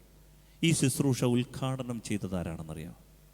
ഈശോയുടെ ജെൻറ്റൈൽ മിനിസ്ട്രി ഇനാഗുറേറ്റ് ചെയ്തത് ഒരു വിജാതീയ സ്ത്രീയാണ്, ഒരു പെണ്ണ്. ഇത് ദൈവത്തിൻ്റെ പദ്ധതിയാണ്. ഈ വിജാതീയരുടെ ഇടയിൽ പ്രിയപ്പെട്ട ദൈവമക്കളെ നമുക്ക് ശുശ്രൂഷ ചെയ്യാൻ സാധിക്കുന്നത് അവരെ പരിചരിക്കാൻ വേണ്ടി നാം മനസ്സ് കാണിക്കുമ്പോഴാണ്. അവർ തന്നെ ഈ ശുശ്രൂഷകളെ മാനിക്കും. അവരുടെ മുൻപിൽ അവരെ സ്നേഹിക്കാനും അവർക്ക് പരിചരണം കൊടുക്കാനും അവരെ കരുതാനും അവരുടെ ഇടയിലേക്ക് ഒരാളായി മാറാനുമുള്ള ദൈവാത്മാവിൻ്റെ ഈ പ്രേരണ ഉൾക്കൊള്ളുമ്പോഴാണ് സ്നേഹമുള്ളവരെ അവർ ഈ ശുശ്രൂഷ ഏറ്റെടുക്കുന്നത്. ഇവിടെ ഒരു സ്ത്രീ, അവൾ മത്തായി ശ്ലീഹ അവളെ വിളിക്കുന്നത് കാനാന്യ സ്ത്രീ എന്നാണ്. മർക്കോസ് വിളിക്കുന്നത് സീറോ ഫിനീഷ്യ വംശത്തിൽപ്പെട്ട ഒരു സ്ത്രീ. അപ്പോൾ ഈശോ അവളെ പരിചയപ്പെടുന്നത് ഇങ്ങനെയാണ്. ഈശോ സീദോൻ എന്ന സ്ഥലത്ത് കടന്ന്, ടൈർ പ്രദേശത്ത് നിന്ന് പുറപ്പെട്ട് സീദോൻ കടന്ന് ദക്കപ്പോളീസ് എന്ന് പറഞ്ഞാൽ 10 സിറ്റി സ്റ്റേറ്റ്സ്, 10ഓളം ചെറിയ ചെറിയ പട്ടണങ്ങളാണ് ദക്കപ്പോളീസ്. 10 സിറ്റികൾ, 10 പട്ടണങ്ങൾ. അപ്പോൾ ഈ ദക്കപ്പോളീസ് പ്രദേശത്ത് കൂടി കടന്ന് ഗലീലി കടലിൻ്റെ തീരത്തേക്ക് പോവുകയാണ്. അപ്പോൾ വിജാതീയരുടെ നാട്ടിലൂടെയാണ് ഈശോ നടക്കുന്നത്. ഇപ്പോഴിങ്ങനെ പോകുമ്പോൾ ഒരു പെണ്ണ്, സീറോ ഫിനീഷ്യ വംശത്തിൽപ്പെട്ട ഒരു കാനാൻകാരി, അവളുടെ മതം കാനാന്യ മതമാണ്. അവളുടെ വംശം സീറോ ഫിനീഷ്യ, സിറിയയിൽ നിന്നാണ് അവൾ വന്നിട്ടുള്ളത്. വിജാതീയ സ്ത്രീയാണ്. അവൾ വന്നിട്ട് ഈശോയെ പുറകിൽ നിന്ന് കരഞ്ഞു വിളിക്കുകയാണ്. എല്ലാ അർത്ഥത്തിലും ഈ ശുശ്രൂഷ ആരംഭിക്കുന്നത് ഒരു സ്ത്രീയാണ്. ലിംഗപരമായി അവൾ മാർജിനലൈസ്ഡാണ്, പാർശ്വവൽക്കരിക്കപ്പെട്ടവളാണ്. ഭാഷാപരമായി അവൾ സിറിയക്കാരിയാണ്. സിറിയക്ക് സംസാരിക്കുന്ന ഈശോയുടെ ഭാഷ അറമായ ഭാഷയാണ്. അവളാകട്ടെ സുറിയാനി ഭാഷ സംസാരിക്കുന്നവളാണ്, മറ്റൊരു ഭാഷക്കാരിയാണ്. അവൾ മറ്റൊരു മതക്കാരിയാണ്, കാനാന്യ മതക്കാരിയാണ്. എല്ലാ തരത്തിലും വീണുപോയ ആ കാലഘട്ടത്തിൽ സ്ത്രീകളോടൊരു റബ്ബി പരസ്യമായി സംസാരിച്ചാൽ അത് വിലക്കിയിരുന്ന ഒരു കാലം. സ്വന്തം ഭാര്യയോട് പോലും തെരുവിൽ സംസാരിക്കാൻ അനുവദിക്കാത്തൊരു കാലത്ത്, ഓരോ റബ്ബിമാരെയും വിലക്കിയിരുന്ന ഒരു കാലത്ത് ഈശോയുടെ പുറകെ അവൾ കൂടുകയാണ്. അവൾ അറിഞ്ഞു ഈശോ വന്നിട്ടുണ്ട്, ഈ ചാൻസ് നഷ്ടപ്പെടുത്തിക്കൂടാ. അവൾ പുറകെ ഈ സെക്കൻഡ് ക്ലാസ് വിമൺ, അവൾ ഈശോയുടെ പുറകെ അലമുറയിട്ട് കൊണ്ട് പോവുകയാണ്. കാരണം അമ്മയായിപ്പോയി അവൾ. ഏക മകളെയാണ് പിശാച് ബാധിച്ചിരിക്കുന്നത്. അമ്മ മനസ്സിന് കരയാനേ പറ്റൂ. പിശാചാണ് പിടിച്ചിരിക്കുന്നത്. വാവിട്ട് കരഞ്ഞിട്ട് പറഞ്ഞു, എൻ്റെ മകളെ രക്ഷിക്കണം. ഇത്തവണ ശിഷ്യന്മാർക്കാണ് വല്ലാത്ത വിഷമം. അവളെ ഒഴിവാക്കുക, പറഞ്ഞുവിട്. കാരണം അവർ പറയാണ്, സെൻഡ് ഹെർ അവേ, അവളെ പറഞ്ഞുവിട്, അത്രമേൽ ശല്യമാ, സംസാരം. പ്ലീസ് അവളെ ഒഴിവാക്ക്. പ്രിയപ്പെട്ടവരെ, ഉടനെ ഈശോ പറയുകയാണ്, ഈശോ പറയുന്ന വാക്ക് ഇതാണ്, ശ്രദ്ധിച്ച് കേൾക്കണം. ഇസ്രായേലിലെ നഷ്ടപ്പെട്ടു പോയ ആടുകളുടെ അടുത്തേക്ക് മാത്രമാണ് ഞാൻ അയക്കപ്പെട്ടിട്ടുള്ളത്. ഹല്ലേലൂയ, സർവ്വതി ഹല്ലേലൂയ, ഹല്ലേലൂയ. ഇസ്രായേലിലെ നഷ്ടപ്പെട്ട ആടുകളുടെ അടുത്തേക്ക് മാത്രമാണ് ഞാൻ അയക്കപ്പെട്ടത് എന്ന് വെച്ചാൽ എന്താ ഇതിൻ്റെ അർത്ഥം? ഇതിൻ്റെ അർത്ഥം ഇതാണ്, നമ്മൾ കരുതും ഈശോ വന്നിരിക്കുന്നത് ഇസ്രായേൽ നാടിനു വേണ്ടി മാത്രമാണ്. നമ്മുടെ വിഷയം വിജാതിയരുടെ ഇടയിലെ ശുശ്രൂഷ, വിജാതിയരുടെ ഇടയിലെ പരിചരണം, വിജാതിയരുടെ ഇടയിലുള്ള അവരോടുള്ള നമ്മുടെ കരുതൽ. ഇത് മാത്രമേ ദൈവത്തിൻ്റെ പ്രോജക്റ്റായിട്ടുള്ളൂ. ഇതാണ് ദൈവത്തിൻ്റെ പദ്ധതി. അപ്പോൾ ഇവിടെ ഈശോ പറയുകയാണ്, ഇസ്രായേലിലെ നഷ്ടപ്പെട്ട ആടുകളുടെ അടുത്തേക്ക് മാത്രമാണ് ഞാൻ വന്നിട്ടുള്ളത്. ഇതിനൊരു ചരിത്ര പശ്ചാത്തലമുണ്ട്. AD 587 ബാബിലോണിയൻ അടിമത്തത്തിലേക്ക് പോയി തിരികെ മടങ്ങുന്ന ജനം, ഈ തിരികെ മടങ്ങുന്ന ജനതയിൽ 2 ഗോത്രങ്ങൾ മാത്രമേ ജെറുസലേമിലേക്ക് മടങ്ങിയിട്ടുള്ളൂ. നമുക്കറിയാം, എസ്രാ നെഹമ്യ പുസ്തകത്തിലൊക്കെ നമ്മളത് വായിക്കുന്നുണ്ട്. 10 ഗോത്രങ്ങളും ഈ പേർഷ്യക്കാരുടെ ഇടയിൽ സങ്കരവർഗത്തിൽപ്പെട്ട് അങ്ങനെ ഇടകലർന്ന് വിജാതീയരുമായി ലയിച്ച് അങ്ങനെ അങ്ങ് ജീവിച്ചു. എന്നാൽ 2 ഗോത്രങ്ങൾ മാത്രമേ തിരികെ വന്നിട്ടുള്ളൂ. ഈശോ പറയുകയാണ് ഈ കാനാന്യക്കാരിയോട്, ഈ സിറിയക്കാരിയോട് പറയുകയാണ്, ഞാൻ വന്നിരിക്കുന്നത് ഇസ്രായേൽ ഗോത്രത്തിലെ ആരുടെ അടുത്തേക്കാണ്? നഷ്ടപ്പെട്ടു പോയ ആടുകളുടെ അടുത്തേക്ക്. എന്ന് വെച്ചാൽ 10 ഗോത്രങ്ങൾ വിജാതീയരായി മാറിപ്പോയി.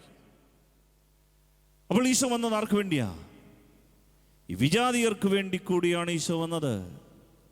അപ്പോൾ ഈ കൊച്ച് അവളത് മനസ്സിലാക്കാതെ ഈശോയുടെ അടുത്ത് വന്നിട്ട് വാവിട്ട് നിലവിളിക്കാൻ തുടങ്ങി, ഉച്ചത്തിൽ കരയാൻ തുടങ്ങി. ഈ വാദമൊന്നും അവൾ അംഗീകരിക്കുന്നില്ല. ഈശോ പറഞ്ഞ കാര്യങ്ങളൊന്നും അവൾക്കേകം മകളെ രക്ഷപ്പെടുത്തണം. അവൾ പിന്നെ ഉച്ചത്തിൽ കരയാൻ തുടങ്ങി. ഉടനെ ഈശോ ഈ തവണ പറഞ്ഞ വാക്ക്, ഒരുപക്ഷെ ബൈബിളിൽ ഇങ്ങനെയൊക്കെ പറയാമോ എന്ന് നമ്മൾ പല ആവർത്തി ചിന്തിച്ചിട്ടുള്ള വാക്കാണ്. ഈശോ പറയുകയാണ്, മക്കളുടെ അപ്പം എടുത്ത് നായ്ക്കൾക്ക് ഇട്ട് കൊടുക്കുന്നത് ഉചിതമല്ല. എന്ന് വെച്ചാൽ വിജാതിയർ നായ്ക്കളോളം താണുപോയവരാണ്, നായ്ക്കളെക്കാളും നികൃഷ്ടരാണ് എന്നൊരു സ്റ്റേറ്റ്മെൻ്റായിട്ട് നമുക്കതിനെ തോന്നിയേക്കാം. പ്രിയമുള്ളവരെ, എന്താണ് മറുപടിയായിട്ട് ഈ പെണ്ണ് പറഞ്ഞതെന്നറിയാമോ? അവൾ പറഞ്ഞു, ആര് പറഞ്ഞു? ആര് പറഞ്ഞു മക്കളുടെ അപ്പം? ഞാൻ ചോദിച്ചോ മക്കളുടെ അപ്പം? മക്കളുടെ അപ്പം ഞാൻ ചോദിച്ചോ? അന്നത്തെ കാലത്തെ ഭക്ഷണ രീതി മനസ്സിലാക്കിയാലേ അതിൻ്റെ പശ്ചാത്തലം അറിയൂ. എല്ലാവരും ഭക്ഷണമൊക്കെ കഴിഞ്ഞിട്ട് അവരുടെ കയ്യിൽ പറ്റിയിരിക്കുന്ന ഒലിവെണ്ണ, അവരുടെ കയ്യിൽ പറ്റിയിരിക്കുന്ന ഭക്ഷണത്തിൻ്റെ അവശിഷ്ടങ്ങളൊക്കെ അവസാനത്തെ ബ്രെഡിൻ്റെ ഒരു കഷണം എടുത്ത് അവർ തുടച്ചിട്ട് അവർ മേശയ്ക്കടിയിൽ വെക്കും. എന്തിനാണെന്ന് ചോദിച്ചാൽ അത് നായ്ക്കൾക്കുള്ളതാണ്. അങ്ങനെ ശേഖരിച്ച് വെക്കുന്ന ഈ അപ്പക്കഷണങ്ങൾ, അവൾ പറയാണ്, ഞാൻ മേശയിലിരിക്കുന്ന അപ്പത്തെക്കുറിച്ച് ചോദിച്ചിട്ടില്ലല്ലോ, ഞാൻ മക്കളുടെ അപ്പത്തെക്കുറിച്ച് ചോദിച്ചോ? നിന്നോട് ചോദിച്ചില്ലല്ലോ. ഞാൻ ചോദിച്ചത് നീ താഴെ വെച്ചിരിക്കുന്ന അപ്പം ഉണ്ടല്ലോ, അതെനിക്ക് തന്നുകൂടെ? പ്രിയമുള്ളവരെ, ഈശോ അവളുടെ മുൻപിൽ മുട്ടുകുത്തിയതുപോലെയായി. ദൈവത്തെ മുട്ടുകുത്തിക്കുന്ന ചില ആളുകളുണ്ട്. ദൈവത്തെ മുട്ടുകുത്തിച്ച് അവൻ പറഞ്ഞു, സ്ത്രീയെ, നിന്റെ വിശ്വാസം വലുതാണ്, നീ ആഗ്രഹിക്കുന്നത് പോലെ നിനക്ക് ഭവിക്കട്ടെ. നീ എന്താഗ്രഹിച്ചാലും അതുപോലെ നടക്കും. നീ എന്താഗ്രഹിച്ചാലും അതുപോലെ നടക്കും. കാരണം അത്രമേൽ ശ്രേഷ്ഠമാണ് നിന്റെ വിശ്വാസം. ഈശോ കൈയടിക്കുകയാണ്, ഈശോ അഭിനന്ദിക്കുകയാണ് വിജാതീയ ഈ സ്ത്രീയെ. ഇനി നിങ്ങൾ ശ്രദ്ധിക്കണം, ഈ വിജാതീയ സ്ത്രീയുടെ മകൾക്ക് കിട്ടിയ സൗഖ്യം കണ്ടിട്ട് മർക്കോസിൻ്റെ സുവിശേഷം 7-ാം അധ്യായത്തിൽ തുടർന്ന് നമ്മൾ കാണുന്നത്, കുറേ ആളുകൾ ഒരു മൂകനും ബധിരനുമായ മനുഷ്യനെ ഈശോയുടെ അടുത്തേക്ക് കൊണ്ടുവരികയാണ്. അവരെല്ലാം കൂടെ അവനെ പൊക്കിയെടുത്തുകൊണ്ട് കൊണ്ടുവന്നു. വിജാതിയരുടെ നാട്ടിൽ മിനിസ്ട്രി ഇനാഗുറേറ്റ് ചെയ്ത ഈ സ്ത്രീ അവളുടെ ജീവിതത്തിൽ കിട്ടിയ സൗഖ്യം കണ്ടിട്ട്, പരിശുദ്ധാത്മാഭിഷേകം കണ്ടിട്ട്, വിശ്വാസത്തിൻ്റെ വരം കണ്ടിട്ട്, പ്രിയമുള്ളവരെ, അനേകര് ഒരു മനുഷ്യനെ കൊണ്ടുവന്നു ഈശോയുടെ മുൻപിൽ.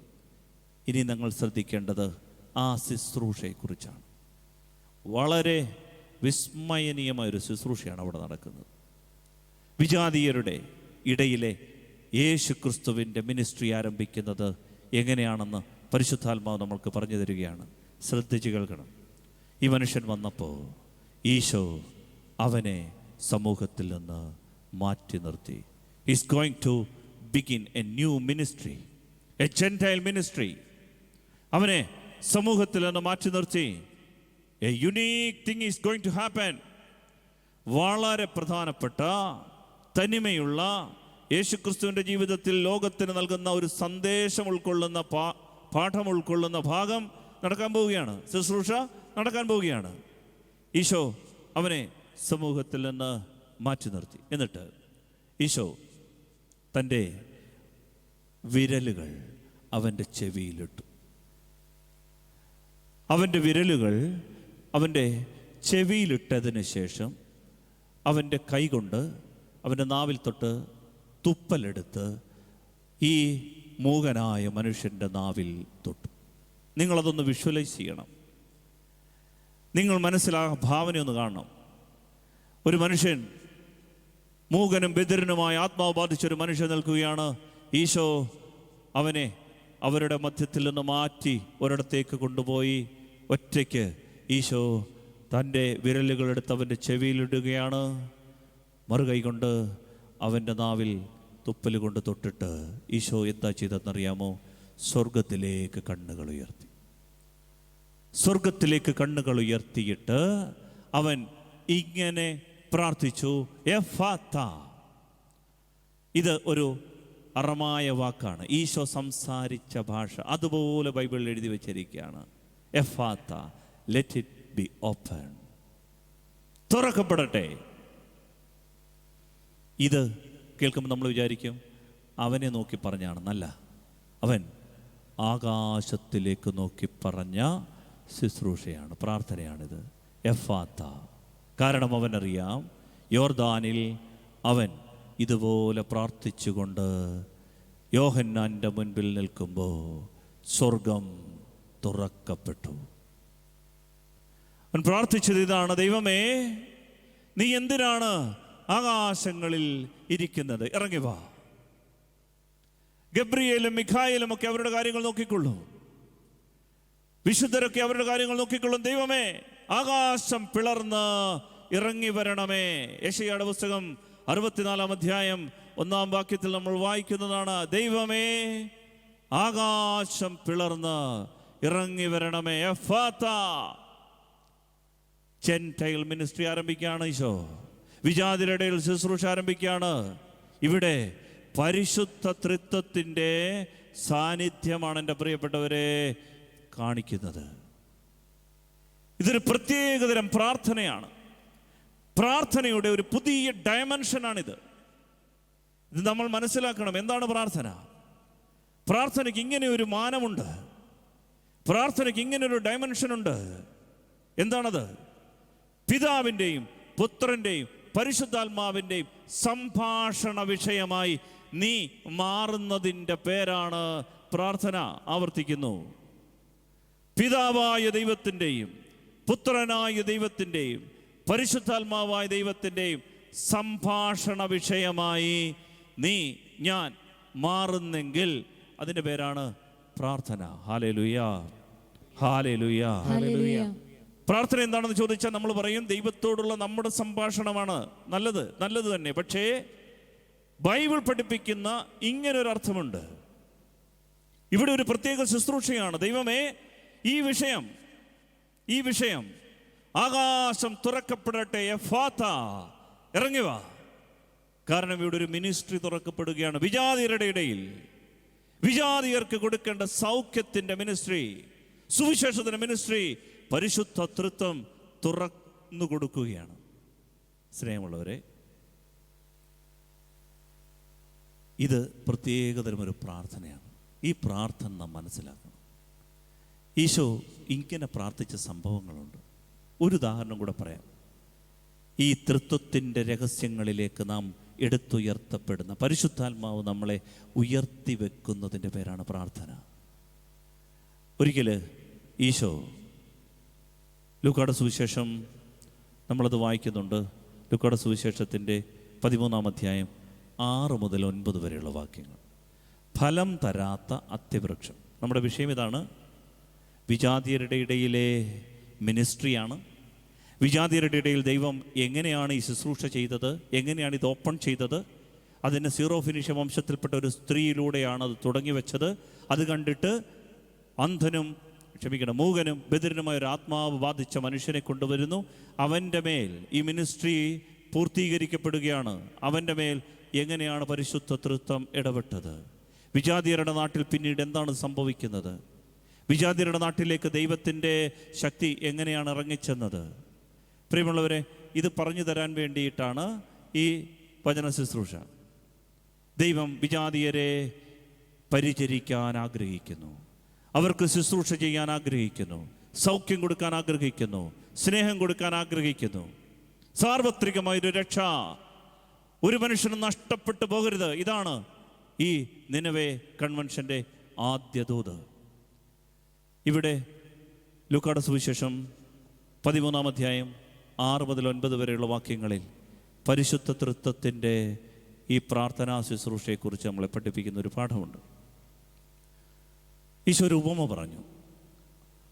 ഒരു കൃഷിക്കാരൻ മുന്തിരിത്തോട്ടത്തിൽ അത്തിവൃക്ഷം നട്ടുപിടിപ്പിച്ചു. പ്രത്യേക പരിചരണത്തോടുകൂടി അതിനെ വളർത്തി. എന്നിട്ടൊരു ദിവസം ഇങ്ങനെ പറഞ്ഞു, 3 വർഷമായി ഞാൻ ഈ വൃക്ഷത്തിൽ ഫലം നോക്കുന്നു, ഒന്നും കാണുന്നില്ല. അതുകൊണ്ട് എന്തിന് നിലം പാഴാക്കണം, വെട്ടിക്കളയാം. ഇതാര് പറഞ്ഞതാണ്? പിതാവായ ദൈവം. കൃഷിക്കാരൻ പറഞ്ഞു, 3 വർഷമായി എന്തെങ്കിലും ഫ്രൂട്ട്, എന്തെങ്കിലും ഫലം ഒന്നുമില്ല.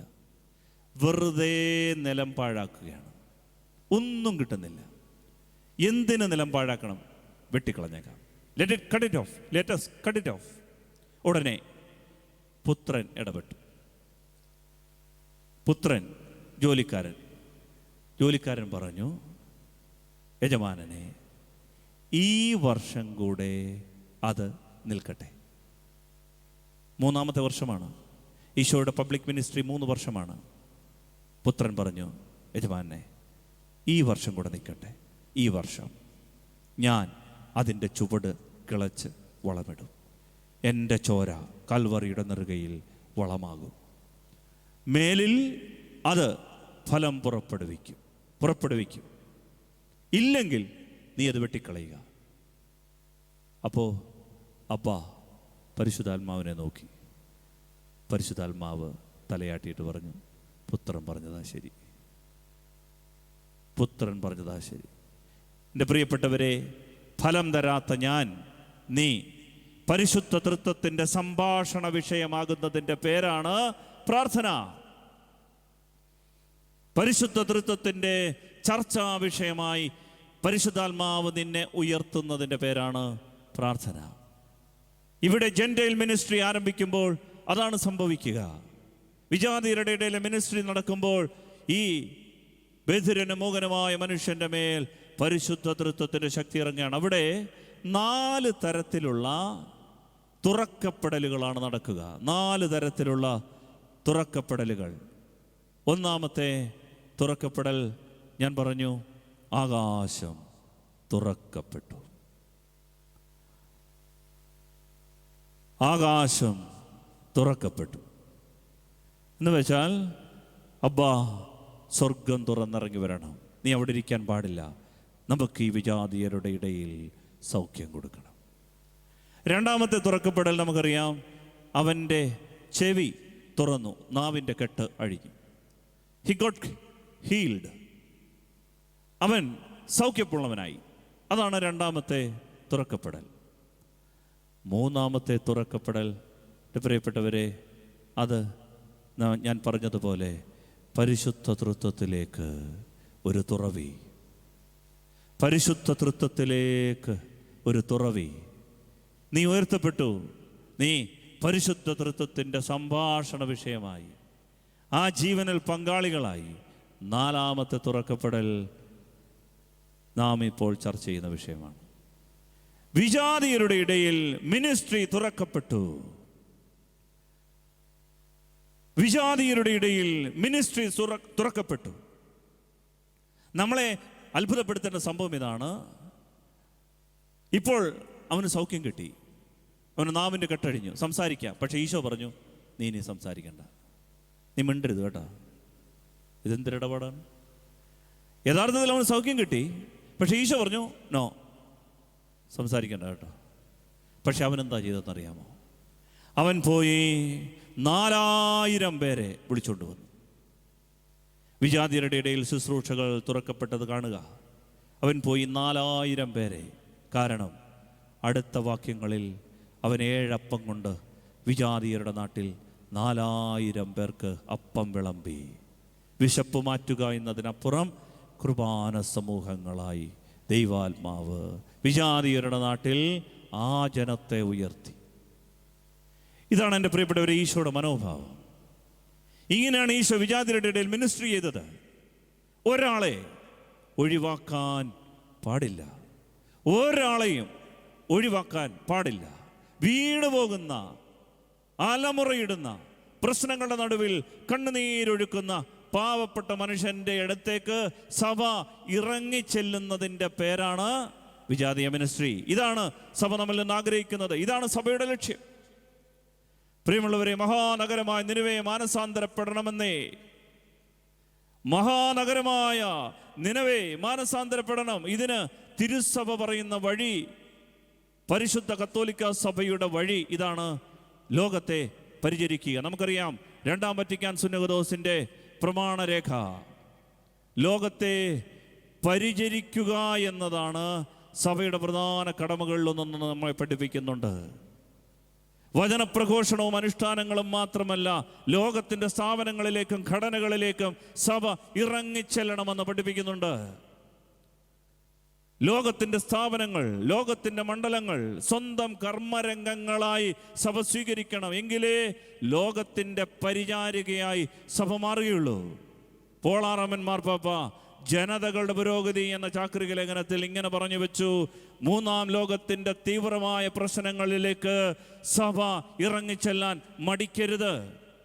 എൻ്റെ പ്രിയപ്പെട്ടവരെ, ഈ സഭ ഇന്നത്തെ കാലഘട്ടത്തിൽ വല്ലാതെ വിമർശിക്കപ്പെടുന്നുണ്ടെങ്കിൽ ഞാൻ കാണുന്ന ഒരു ഉത്തരം ഇതാണ്: ഇത്രയേറെ വിമർശനങ്ങൾ സഭയ്ക്കുണ്ടാകുന്നെങ്കിൽ വിമർശനമായിട്ട് അതിനെ കാണണ്ട, മറിച്ച് പരിചരണം നഷ്ടപ്പെടുന്ന ജനതയുടെ നിരാശയിൽ നിന്ന് ഉരുത്തിരിയുന്ന മുറുമുറുപ്പുകളായിട്ട് അതിനെ കണ്ടാൽ മതി. നിന്റെയും എൻ്റെയും സഭയുടെയും പരിചരണം കൈമോശം വരുന്ന, നഷ്ടപ്പെട്ടു പോകുന്ന ജനതയുടെ സങ്കടങ്ങളിൽ നിന്ന് ഉരുത്തിരിയുന്ന മുറുമുറുപ്പുകളാണ് ഈ വിമർശനങ്ങൾ. അതിനാൽ സഭ സൗധങ്ങൾ വിട്ട് ഇറങ്ങണം. പാവങ്ങളുടെ ഇടയിലേക്ക് വ്യക്തിപരമായ ബന്ധങ്ങൾ കൊണ്ട് മാത്രമേ ആത്മരക്ഷ സാധ്യമാവുകയുള്ളൂ. അതാണ് ഈശോയുടെ മെത്തഡോളജി. പരിചരണത്തിൻ്റെ ഈ മുഖം നഷ്ടപ്പെടരുത്. അതുകൊണ്ടാണ് ഈശോ ശിഷ്യന്മാരോട് തൻ്റെ സ്നേഹത്തിൻ്റെ കൂദാശ സ്ഥാപിക്കുന്ന സമയത്ത് പറഞ്ഞത്: ഞാനാകട്ടെ നിങ്ങളുടെ ഇടയിൽ പരിചരിക്കുന്നവനെ പോലെയായിരുന്നു. ഞാനാകട്ടെ നിങ്ങളുടെ ഇടയിൽ പരിചരിക്കുന്നവനെ പോലെയായിരുന്നു, ശുശ്രൂഷിക്കുന്നവനെ പോലെ. പ്രിയമുള്ളവരെ, അനേക സാക്ഷ്യങ്ങൾ നമ്മുടെ കണ്ണിൻ്റെ മുൻപിലുണ്ട്. സഭ ഇറങ്ങിച്ചെന്ന് നേടിയെടുത്തുകൊണ്ട് വന്ന അനേക സാക്ഷ്യങ്ങളുണ്ട്. അവരെ നമ്മൾ വിലമതിക്കണം. നിങ്ങൾക്കറിയാം, വിശുദ്ധ അഗസ്തീനോസ് 34 വയസ്സുവരെ ജീവിതത്തിൻ്റെ ശൈലി എന്ന് പറയുന്നത് ജഡികാസക്തിയുടെയും ദൈവനിന്ദയുടെയും സഭാനിന്ദയുടെയും നാടകങ്ങളിൽ പെട്ട് ഭൂതപ്രേത പിശാചുക്കളെ പ്രസാദിപ്പിക്കുന്ന കലാരൂപങ്ങളെ ആസ്വദിച്ച് ഒക്കെ കഴിഞ്ഞ ഒരു മനുഷ്യനായിരുന്നു അഗസ്തീനോസ്. പക്ഷേ ഒരമ്മ സഭയുടെ പ്രതീകമായി മാറി. മോനിക്ക പുണ്യവതി, സ്വന്തം അമ്മ സഭയുടെ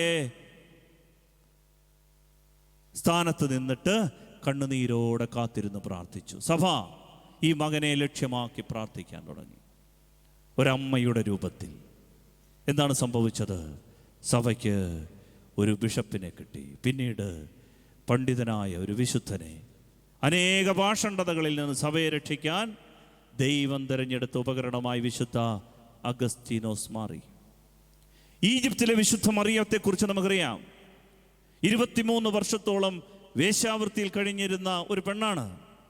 പക്ഷേ സഭയുടെ വിശുദ്ധ നാട്ടിലെ ഒരു തീർത്ഥാടന കേന്ദ്രത്തിൽ, ഒരു പള്ളിയിൽ സഭ ആ പള്ളി തുറന്നിട്ട് കൊടുത്തപ്പോൾ ആ പള്ളിയിൽ പ്രവേശിക്കാൻ ഇടവന്നു എന്നൊറ്റ കാരണത്താൽ തിരികെ വിശുദ്ധിയിലേക്ക് വന്നു. പരിത്യാഗത്തിൻ്റെ പരിമളം വീശിക്കൊണ്ട് കുലീന മാതൃകയായി അവൾ മാറി. സഭ ഇറങ്ങിച്ചെല്ലുന്നിടത്ത് വിശുദ്ധരുണ്ടാകും. സഭ പരിചരിക്കാൻ തയ്യാറായാൽ അനേക ജീവിതങ്ങളെ നേടിയെടുക്കാൻ നമുക്ക് പറ്റും. വിശുദ്ധ നോബർട്ടിനെ കുറിച്ച് നമുക്കറിയാം. 30 വയസ്സുവരെ സുഖലോലുപതയിൽ കഴിഞ്ഞ പ്രഭുകുമാരനാണ്. പക്ഷേ സമർപ്പണ ജീവിതത്തിൻ്റെ ശ്രേഷ്ഠമായൊരു മാതൃകയിലേക്ക് വിശുദ്ധ നോബർട്ട് മാറുന്നത് സഭയിൽ കേട്ട ഒരു പള്ളിപ്രസംഗം കൊണ്ടാണ്. വിശുദ്ധ ഫ്രാൻസിസ് അസീസി രാത്രി കാലങ്ങളിൽ തെരുവിലൂടെ പാട്ടും പ്രണയവുമായി കഴിഞ്ഞ ഒരു ചെറുപ്പക്കാരൻ, തെരുവിൽ സമ്പത്തും സമയവും ദൂർത്തടിച്ച ചെറുപ്പക്കാരൻ. പക്ഷേ ഒരു ദിവസം പള്ളിയിൽ വയോധികനായ ഒരു പുരോഹിതൻ നിന്ന് വചനം കൊടുക്കുമ്പോൾ യേശു ക്രിസ്തുവിൻ്റെ വചനം കേൾക്കുകയാണ്. ഒരു കരണത്തടിക്കുന്നവന് മറുകരണം കാണിച്ചു കൊടുക്കണം, കുപ്പായമെടുക്കുന്നവന് മേലങ്കി കൂടി വിട്ടുകൊടുക്കണം. ഇത് കഴിഞ്ഞിട്ട് ഈ ചെറുപ്പക്കാരൻ ഈ അച്ഛനോട് കുർബാനയൊക്കെ കഴിഞ്ഞപ്പോൾ ചെന്നിട്ട് ചോദിച്ചു, ഇതൊക്കെ ജീവിക്കാനുള്ളതാണോ അതോ ജീവിച്ചാൽ കൊള്ളാം എന്ന് പറയുന്നതാണോ? ആ വൃദ്ധനായ വൈദികൻ പറഞ്ഞത്രേ, മക്കളെ ഇതൊക്കെ ജീവിക്കാനുള്ളതാണ്, ഇത് ജീവിക്കാനുള്ളതാണ്, ഇറ്റ് ഈസ് മാൻഡേറ്ററി. ഇത് കേട്ടിട്ട് ഈ ചെറുപ്പക്കാരൻ നടന്നത്രേ. പിന്നീട് തിരിഞ്ഞൊരു നോട്ടമില്ല. അയാളുടെ ജീവിത വഴികളിൽ നിന്ന് അയാൾ പിന്നീട് നടന്നത് 400 സമൂഹങ്ങൾക്ക് രൂപം കൊടുത്തുകൊണ്ടാണ്. ദൈവത്തെ ഇത്രമേൽ സ്നേഹിച്ച, മനുഷ്യ വിമോചനത്തിൻ്റെ മാതൃകയായി ലോകമുയർത്തുന്ന മറ്റൊരു ചെറുപ്പക്കാരനുണ്ടോ? Francis Assisi. കാരണം എന്താ? പള്ളിയിൽ കേട്ട ഒരു പ്രസംഗം സഭ കേൾപ്പിച്ചു, സഭ ദൂത് കേൾപ്പിച്ചു. വിശുദ്ധ ക്ലാവുദിയൂസ് എന്ന് പറയുന്ന രാജാവിന്, വിജാതീയ രാജാവാണ്, ഒരു മിഷണറിയുടെ ബോധ്യം ഉൾക്കൊണ്ട പ്രസംഗം കൊണ്ട് അദ്ദേഹം മാനസാന്തരപ്പെട്ടു രാജാവ്. വിശുദ്ധ അമ്മ ത്രേസ്യയെക്കുറിച്ച് നമുക്കറിയാം. ലൗകികതയിൽ തുടങ്ങിയ ജീവിതം, നോവലുകൾ വായിച്ചും മറ്റുള്ളവരെ തന്നിലേക്ക് ആകർഷിക്കാൻ വേണ്ടി സ്വയം അലങ്കരിച്ചും മോടി പിടിപ്പിച്ചും നടന്ന അമ്മ ത്രേസ്യ അലൗകികമായ മിസ്റ്റിസിസത്തിലേക്ക് അവൾ വളർന്നതിൻ്റെ കാരണം എന്താണെന്നറിയാമോ? ആത്മാവിന് ദോഷം ചെയ്യുന്ന പ്രവൃത്തികളെക്കുറിച്ച് സഭയിൽ ദൂത് കേട്ടു. സഭ ചില ആളുകൾ അവളുടെ അടുത്തേക്ക് ചെന്ന് കാര്യം പറഞ്ഞ് മനസ്സിലാക്കി. ഇറങ്ങിച്ചെന്നു. വിശുദ്ധ ഇഗ്നേഷ്യസ് ലയോള അരക്കെട്ടിൽ കടാരയും വാൾപ്പയറ്റും കുതിരസവാരിയുമായി നടന്ന ലോകാരൂപിയിലുള്ള ഒരു പട്ടാള ക്യാപ്റ്റൻ. പക്ഷേ ഒരു വിശുദ്ധൻ്റെ ദൂത് കേട്ടു, ലോകം മുഴുവൻ നേടിയാലും ആത്മാവിനെ നഷ്ടമാക്കിയാൽ അതുകൊണ്ട് എന്ത് ഫലം? കൂടെ ഈ വിശുദ്ധൻ ഇതാവർത്തിച്ചപ്പോൾ അതാ വചനം ഈ പട്ടാള ക്യാപ്റ്റനെ മാറ്റിമറിച്ചു. ഈ വിശുദ്ധൻ മെനക്കെട്ടു ഈ ഒരാത്മാവിന് വേണ്ടി. എന്താ സംഭവിച്ചത്? സഭയിൽ ഒരു വിശുദ്ധനെ കിട്ടി. പ്രിയമുള്ളവരെ, ആധുനിക ലോകത്തിലുമുണ്ട് സാക്ഷ്യങ്ങൾ.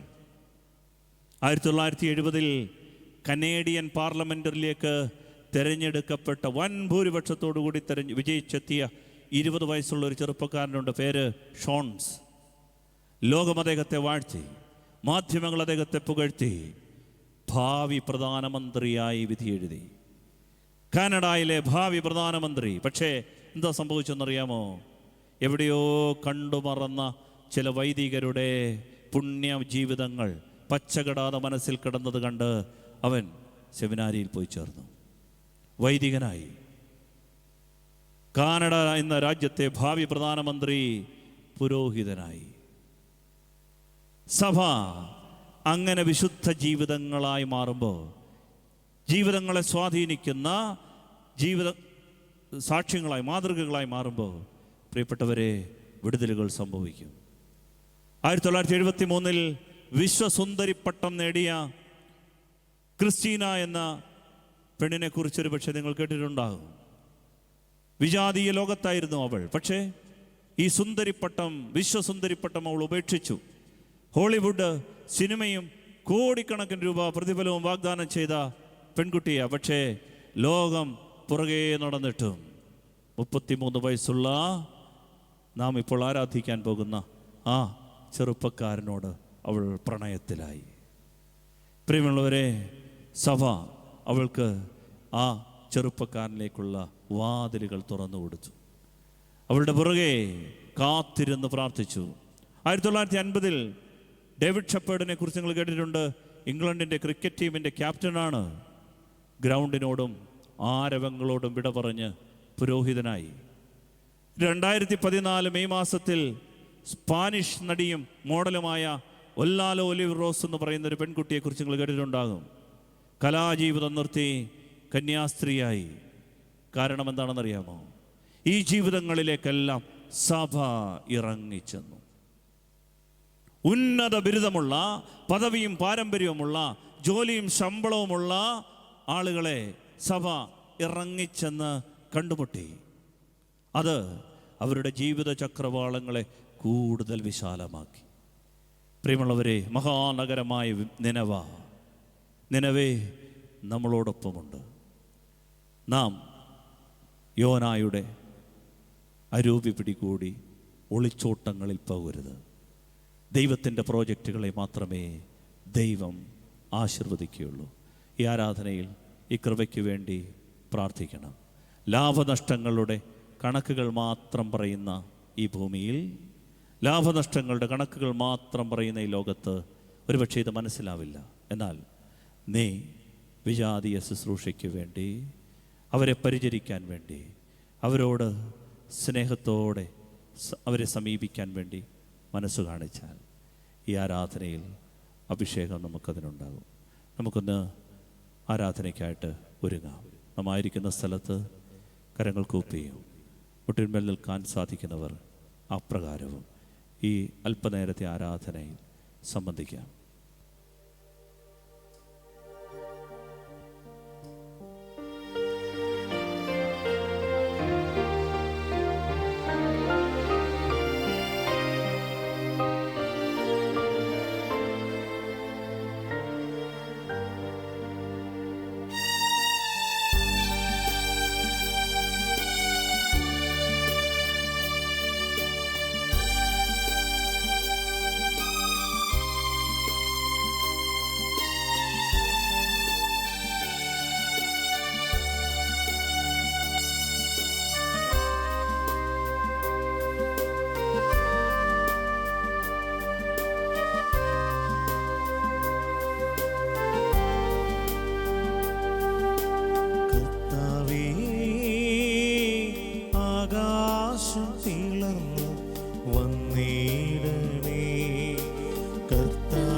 പർവ്വതം വിറകൊണ്ടിടട്ടെ നിന്റെ സാന്നിധ്യത്തിൽ, പർവ്വതം വിറകൊണ്ടിടട്ടെ. കർത്താവേ, ആകാശം പിളർന്ന് വന്നിടണേ.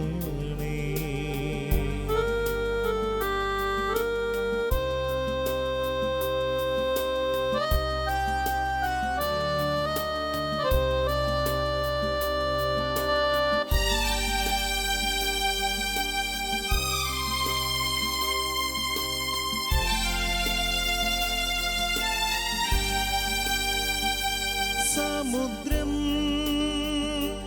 ജലത്താൽ കവിയും പോലെ, മലകൾ കാർമേഘത്താൽ നിറയും പോലെ,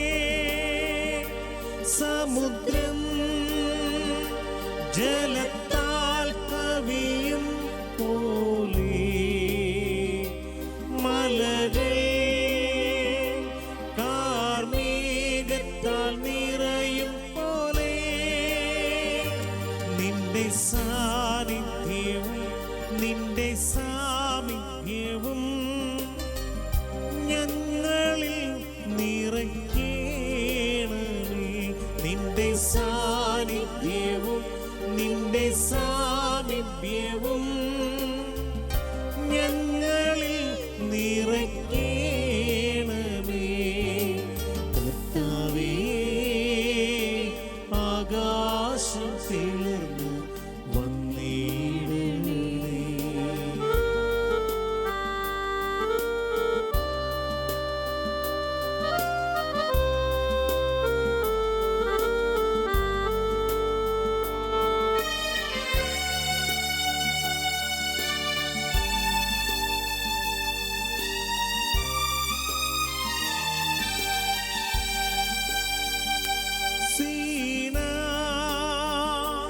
മലയിൽ അന്ന് ഇറങ്ങിയപ്പോ, താബോർ മലയിൽ അന്ന് ശോഭിതനായതുപോ, സീനാ മലയിൽ അന്ന് ഇറങ്ങിയപ്പോ, താബോർ മലയിൽ അന്ന് ശോഭിതനായതുപോ,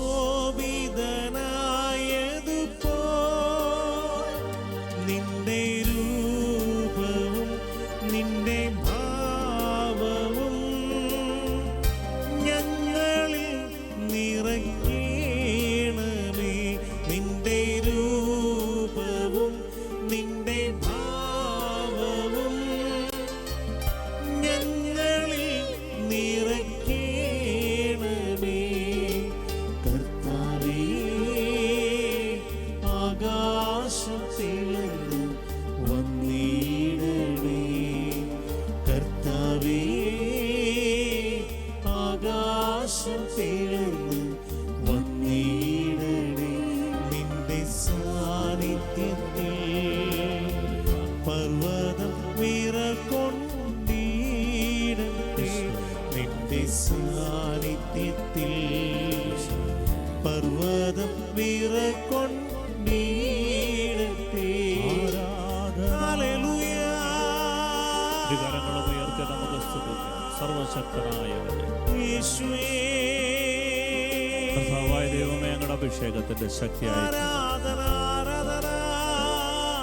കർത്താവേ, അവിടുത്തെ നോമ്പിന്റെ അഭിഷേകം, അവിടുത്തെ സ്നേഹത്തിന്റെ അഭിഷേകം, യേശുവേ, വിശുദ്ധിയുടെ അഭിഷേകം, പ്രാർത്ഥനയുടെ അഭിഷേകം, ഉപവാസത്തിന്റെ അഭിഷേകം, വിടുതലിന്റെ അഭിഷേകം ഞങ്ങൾക്ക് നൽകണമേ. സ്തുതിക്കുന്നു, സ്തുതിക്കുന്നു, സ്തുതിക്കുന്നു, സ്തുതിക്കുന്നു. ഹല്ലേലൂയ, ഹല്ലേലൂയ, ഹല്ലേലൂയ.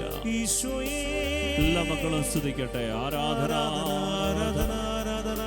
ഈശോ, ആരാധന. ഹല്ലേലൂയ, ഹല്ലേലൂയ. ഹല്ലേലൂയ. യേശുനാഥ, യേശുവേ, ആരാധന, യേശുവേ, ആരാധന, ആരാധന. ഹല്ലേലൂയ. യേശുനാഥ, യേശുവേ.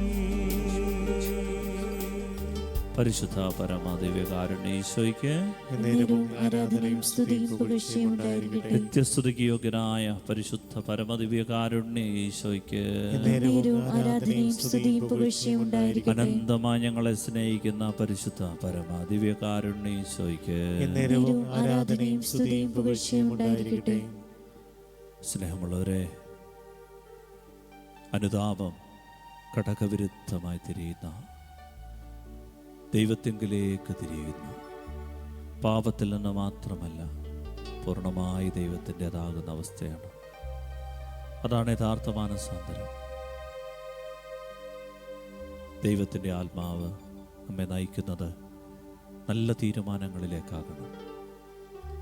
ഈ കാലഘട്ടത്തിൽ നമ്മെ പിടികൂടിയിട്ടുള്ള അകാരണമായ ഭയങ്ങൾ, പടലപ്പിണക്കങ്ങളുടെ, വർഗീയതകളുടെ, മനസ്സിനെ ഭിന്നതകളിലേക്ക്, മുറിവുകളിലേക്ക് കൊണ്ടുപോകുന്ന നുണകളുടെ എല്ലാ കിണികളിൽ നിന്ന് പിശാചൊരുക്കുന്ന സുവിശേഷ പ്രഘോഷണത്തിനും വിശുദ്ധിക്കും എതിരെ പിശാചൊരുക്കുന്ന എല്ലാ കിണികൾക്കും പരിഹാരം സത്യം അറിയുക. കർത്താവ് ആഗ്രഹിക്കുന്നു സത്യത്തിൻ്റെ ആത്മാവ് നമ്മിലേക്ക് കടന്നു വരണം. ഈ സമയം നമ്മൾ പരിശുദ്ധാത്മാവിനോട് പ്രാർത്ഥിക്കുകയാണ്. ദൈവമേ, മനസ്സിനെ അലട്ടുന്ന ഭയങ്ങൾ വിട്ടുമാറിപ്പോകണം. സുവിശേഷത്തിൻ്റെ സത്യം അറിയണം, പൊരുളുകൾ അറിയണം. കേട്ടിരിക്കെ തന്നെ വചനം നിറവേറണം. വചനം ഞങ്ങളെ ശുദ്ധീകരിക്കണം. കർത്താവിൻ്റെ മനസ്സറിയണം. കർത്താവ് തൻ്റെ പദ്ധതികളെ മാത്രമേ ആശീർവദിക്കുകയുള്ളൂ. മഹാനഗരമായ നിനവേ നാശത്തിൻ്റെ വക്കിലാണ്. മഹാനഗരമായ നിനവേ അപകടത്തിൻ്റെ വക്കിലാണ്.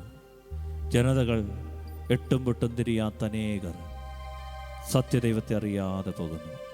അവരുടെ ഇടയിലേക്ക് ഇറങ്ങിച്ചെല്ലണം. പരിചരിക്കാൻ സാധിക്കണം. ഒളിച്ചോട്ടങ്ങൾ, ഭീരുത്വങ്ങൾ സമൂഹത്തിൽ നിന്ന് വിട്ടുമാറണം. അഭിഷേകത്തിൻ്റെ കരം ഒരിക്കൽ കൂടി നമ്മുടെ മേൽ ദൈവം നീട്ടട്ടെ.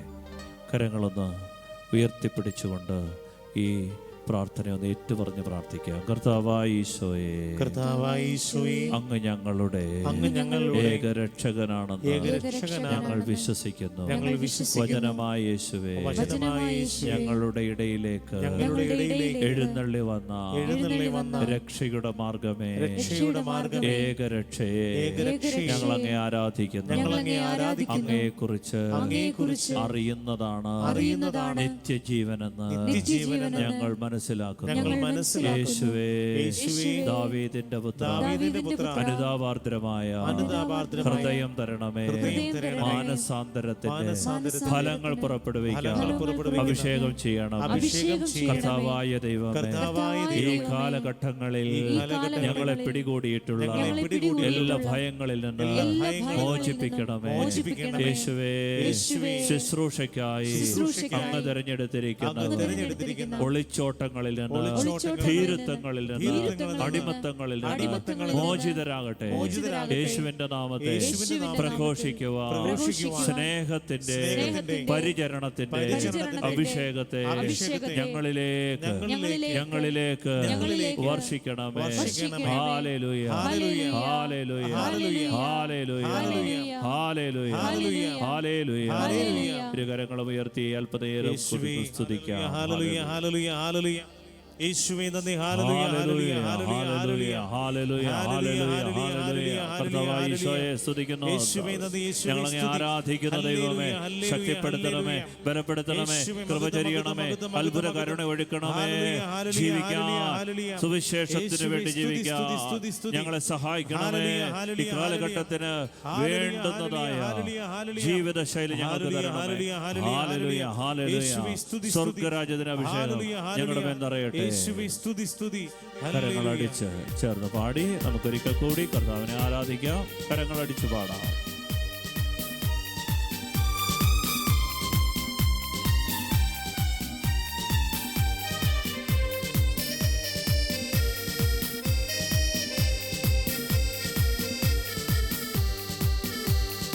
അന്ത്യകാല അഭിഷേകം സകല ജഡത്തിന്മേലും, കൊയ്ത്തുകാല സമയമല്ലോ, ആത്മാവിൽ നിറയ്ക്കണമേ. അന്ത്യകാല അഭിഷേകം സകല ജഡത്തിന്മേലും, കൊയ്ത്തുകാല സമയമല്ലോ, ആത്മാവിൽ നിറയ്ക്കണമേ. തീ പോലെ ഇറങ്ങണമേ, അഗ്നിനാവായി പതിയണമേ, വീശേണമേ, ആത്മനദിയായി ഒഴുകണമേ. തീ പോലെ ഇറങ്ങണമേ, അഗ്നിനാവായി പതിയണമേ, കൊടുങ്കാറ്റായി വീശേണമേ, ആത്മനദിയായി ഒഴുകണമേ. ഈ കാലഘട്ടത്തെ മുഴുവൻ സ്വാധീനിക്കുന്ന ദൈവത്തിന്റെ വചനശക്തി ഞങ്ങളിലേക്ക് നിറയ്ക്കണമേ. കർത്താവെ, വിജാതിയരുടെ ഇടയിലേക്ക് ഇറങ്ങിച്ചെല്ലുന്നത് വിജാതീയ ശൈലിയിൽ കഴിയുന്ന ക്രൈസ്തവരുണ്ട്. വിജാതീയ ശൈലിയിൽ കഴിയുന്ന, ജീവിതശൈലികളിൽ കഴിയുന്ന ക്രിസ്തീയ സഹോദരങ്ങളുണ്ട്. കർത്താവ്, അവരുടെ ഇടയിലേക്ക് ഇറങ്ങിച്ചെല്ലുവാൻ വ്യക്തിപരമായി അവരെ അഡ്രസ്സ് ചെയ്യുവാൻ, അവരെ നേടിയെടുക്കുവാൻ, അവരെ കണ്ടുമുട്ടാൻ കർത്താവിൻ്റെ ആത്മാവേ ഞങ്ങളെ സഹായിക്കണമേ. പരിശുദ്ധാത്മാവേ, ആത്മാവിൻ്റെ ശക്തി ഞങ്ങളുടെ മേൽ അയക്കണമേ. പരിശുദ്ധാത്മാവേ, അവിടുത്തെ കൃപയുടെ അഭിഷേകം ഞങ്ങൾക്ക് നൽകണമേ. കർത്താവെ, ഞങ്ങളെ നടത്തണമേ. ദൈവത്തിൻ്റെ ആത്മാവേ, ഈ മക്കളുടെ മേലെല്ലാം പുതിയൊരു ഉണർവ്, പുതിയൊരു ബന്ധക്കോസ്ത, പുതിയൊരു അഭിഷേകം, പുതിയൊരു ധൈര്യത്തിൻ്റെ ശക്തി നൽകണമേ എന്ന് പ്രാർത്ഥിക്കുന്നു. സുവിശേഷം ലോകത്തിൻ്റെ അതിർത്തികളോളം എത്തിക്കാൻ സഹായിക്കണമേ.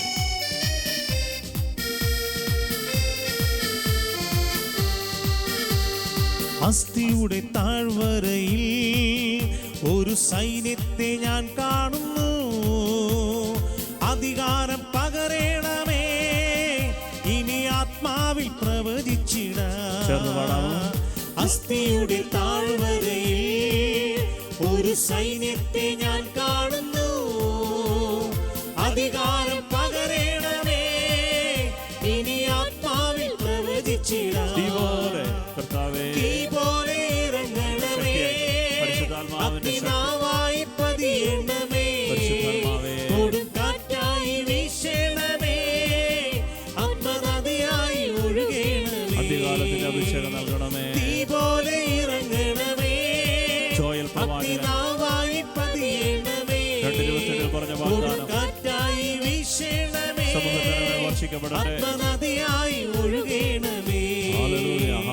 യേശുവേ, ഹല്ലേലൂയ, ആരാധന, പുതിയൊരു കൃപ നൽകണമേ.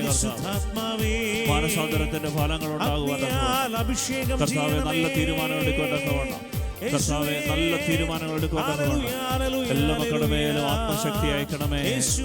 കർത്താവെ, മാനസാന്തരത്തിന്റെ ഫലങ്ങൾ പുറപ്പെടട്ടെ. ദേശത്ത് നിന്ന്, കുടുംബത്തിൽ നിന്ന് ധാരാളം ദൈവരാജ്യത്തിന്റെ ശക്തികൾ, നൽവരങ്ങൾ, പ്രസാദവരങ്ങൾ പുറപ്പെടട്ടെ. ഈശോയുടെ നാമത്തിൽ പ്രാർത്ഥിക്കുന്നു. പരിശുദ്ധ അമ്മേ, മാതാവേ, അമ്മയോട് ചേർന്ന് ഞങ്ങൾ പ്രാർത്ഥിക്കുന്നു. അമ്മ ഈ ലോകം മുഴുവനും ഓടി നടന്ന ആത്മാക്കളെ നേടുമ്പോൾ ഞങ്ങൾ അഭിഷേകത്തോടെ ആത്മാക്കൾക്ക് വേണ്ടി അധ്വാനിക്കാനുള്ള കൃപത, സ്നേഹത്തിൻ്റെ വഴിയാണ് സഭ ഞങ്ങൾക്ക് തന്നത്. പരിചരണത്തിൻ്റെ, സഹായത്തിൻ്റെ, സൗഖ്യത്തിൻ്റെ കരം നീട്ടാൻ, ഞങ്ങൾക്ക് ദൈവം തന്ന സമ്പത്തിൻ്റെ, സമയത്തിൻ്റെ കരം നീട്ടാൻ, വീണുപോകുന്ന, ദാരിദ്ര്യം അനുഭവിക്കുന്ന പാവപ്പെട്ടവനെ ചേർത്ത് പിടിക്കാൻ അമ്മേ മാതാവേ, അമ്മയുടെ ആശ്വാസകരം ഞങ്ങളുടെ മേൽ പതിക്കട്ടെ.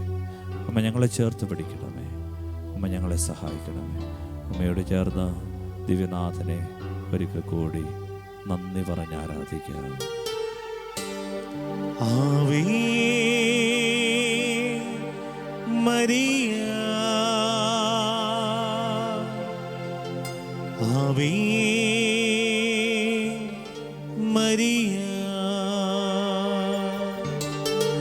Ave Maria, Ave Maria, Ave Maria, Ave Maria, Ave Maria, Ave Maria. കുട്ടികൾ മടക്കി ഈശോയുടെ ആശീർവാദം നമുക്ക് സ്വീകരിക്കാം.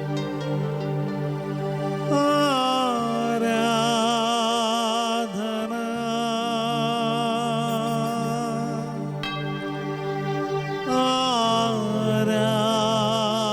ആരാധന,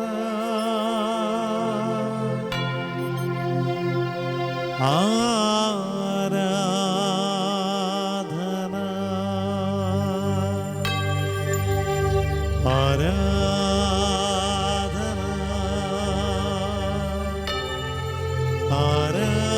ആരാധന,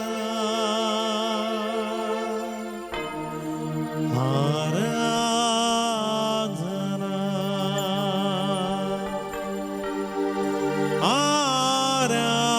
ആരാധന,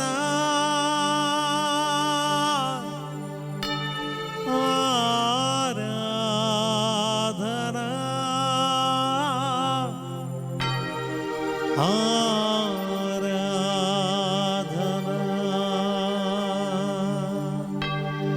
പരിശുദ്ധം പരമം ദിവ്യകാരുണ്യത്തിന് നേരവും ആരാധനയും സ്തുതിയും പുകഴ്ചയും ഉണ്ടായിരിക്കട്ടെ. പരിശുദ്ധം പരമം ദിവ്യകാരുണ്യത്തിന് നേരവും ആരാധനയും സ്തുതിയും പുകഴ്ചയും ഉണ്ടായിരിക്കട്ടെ.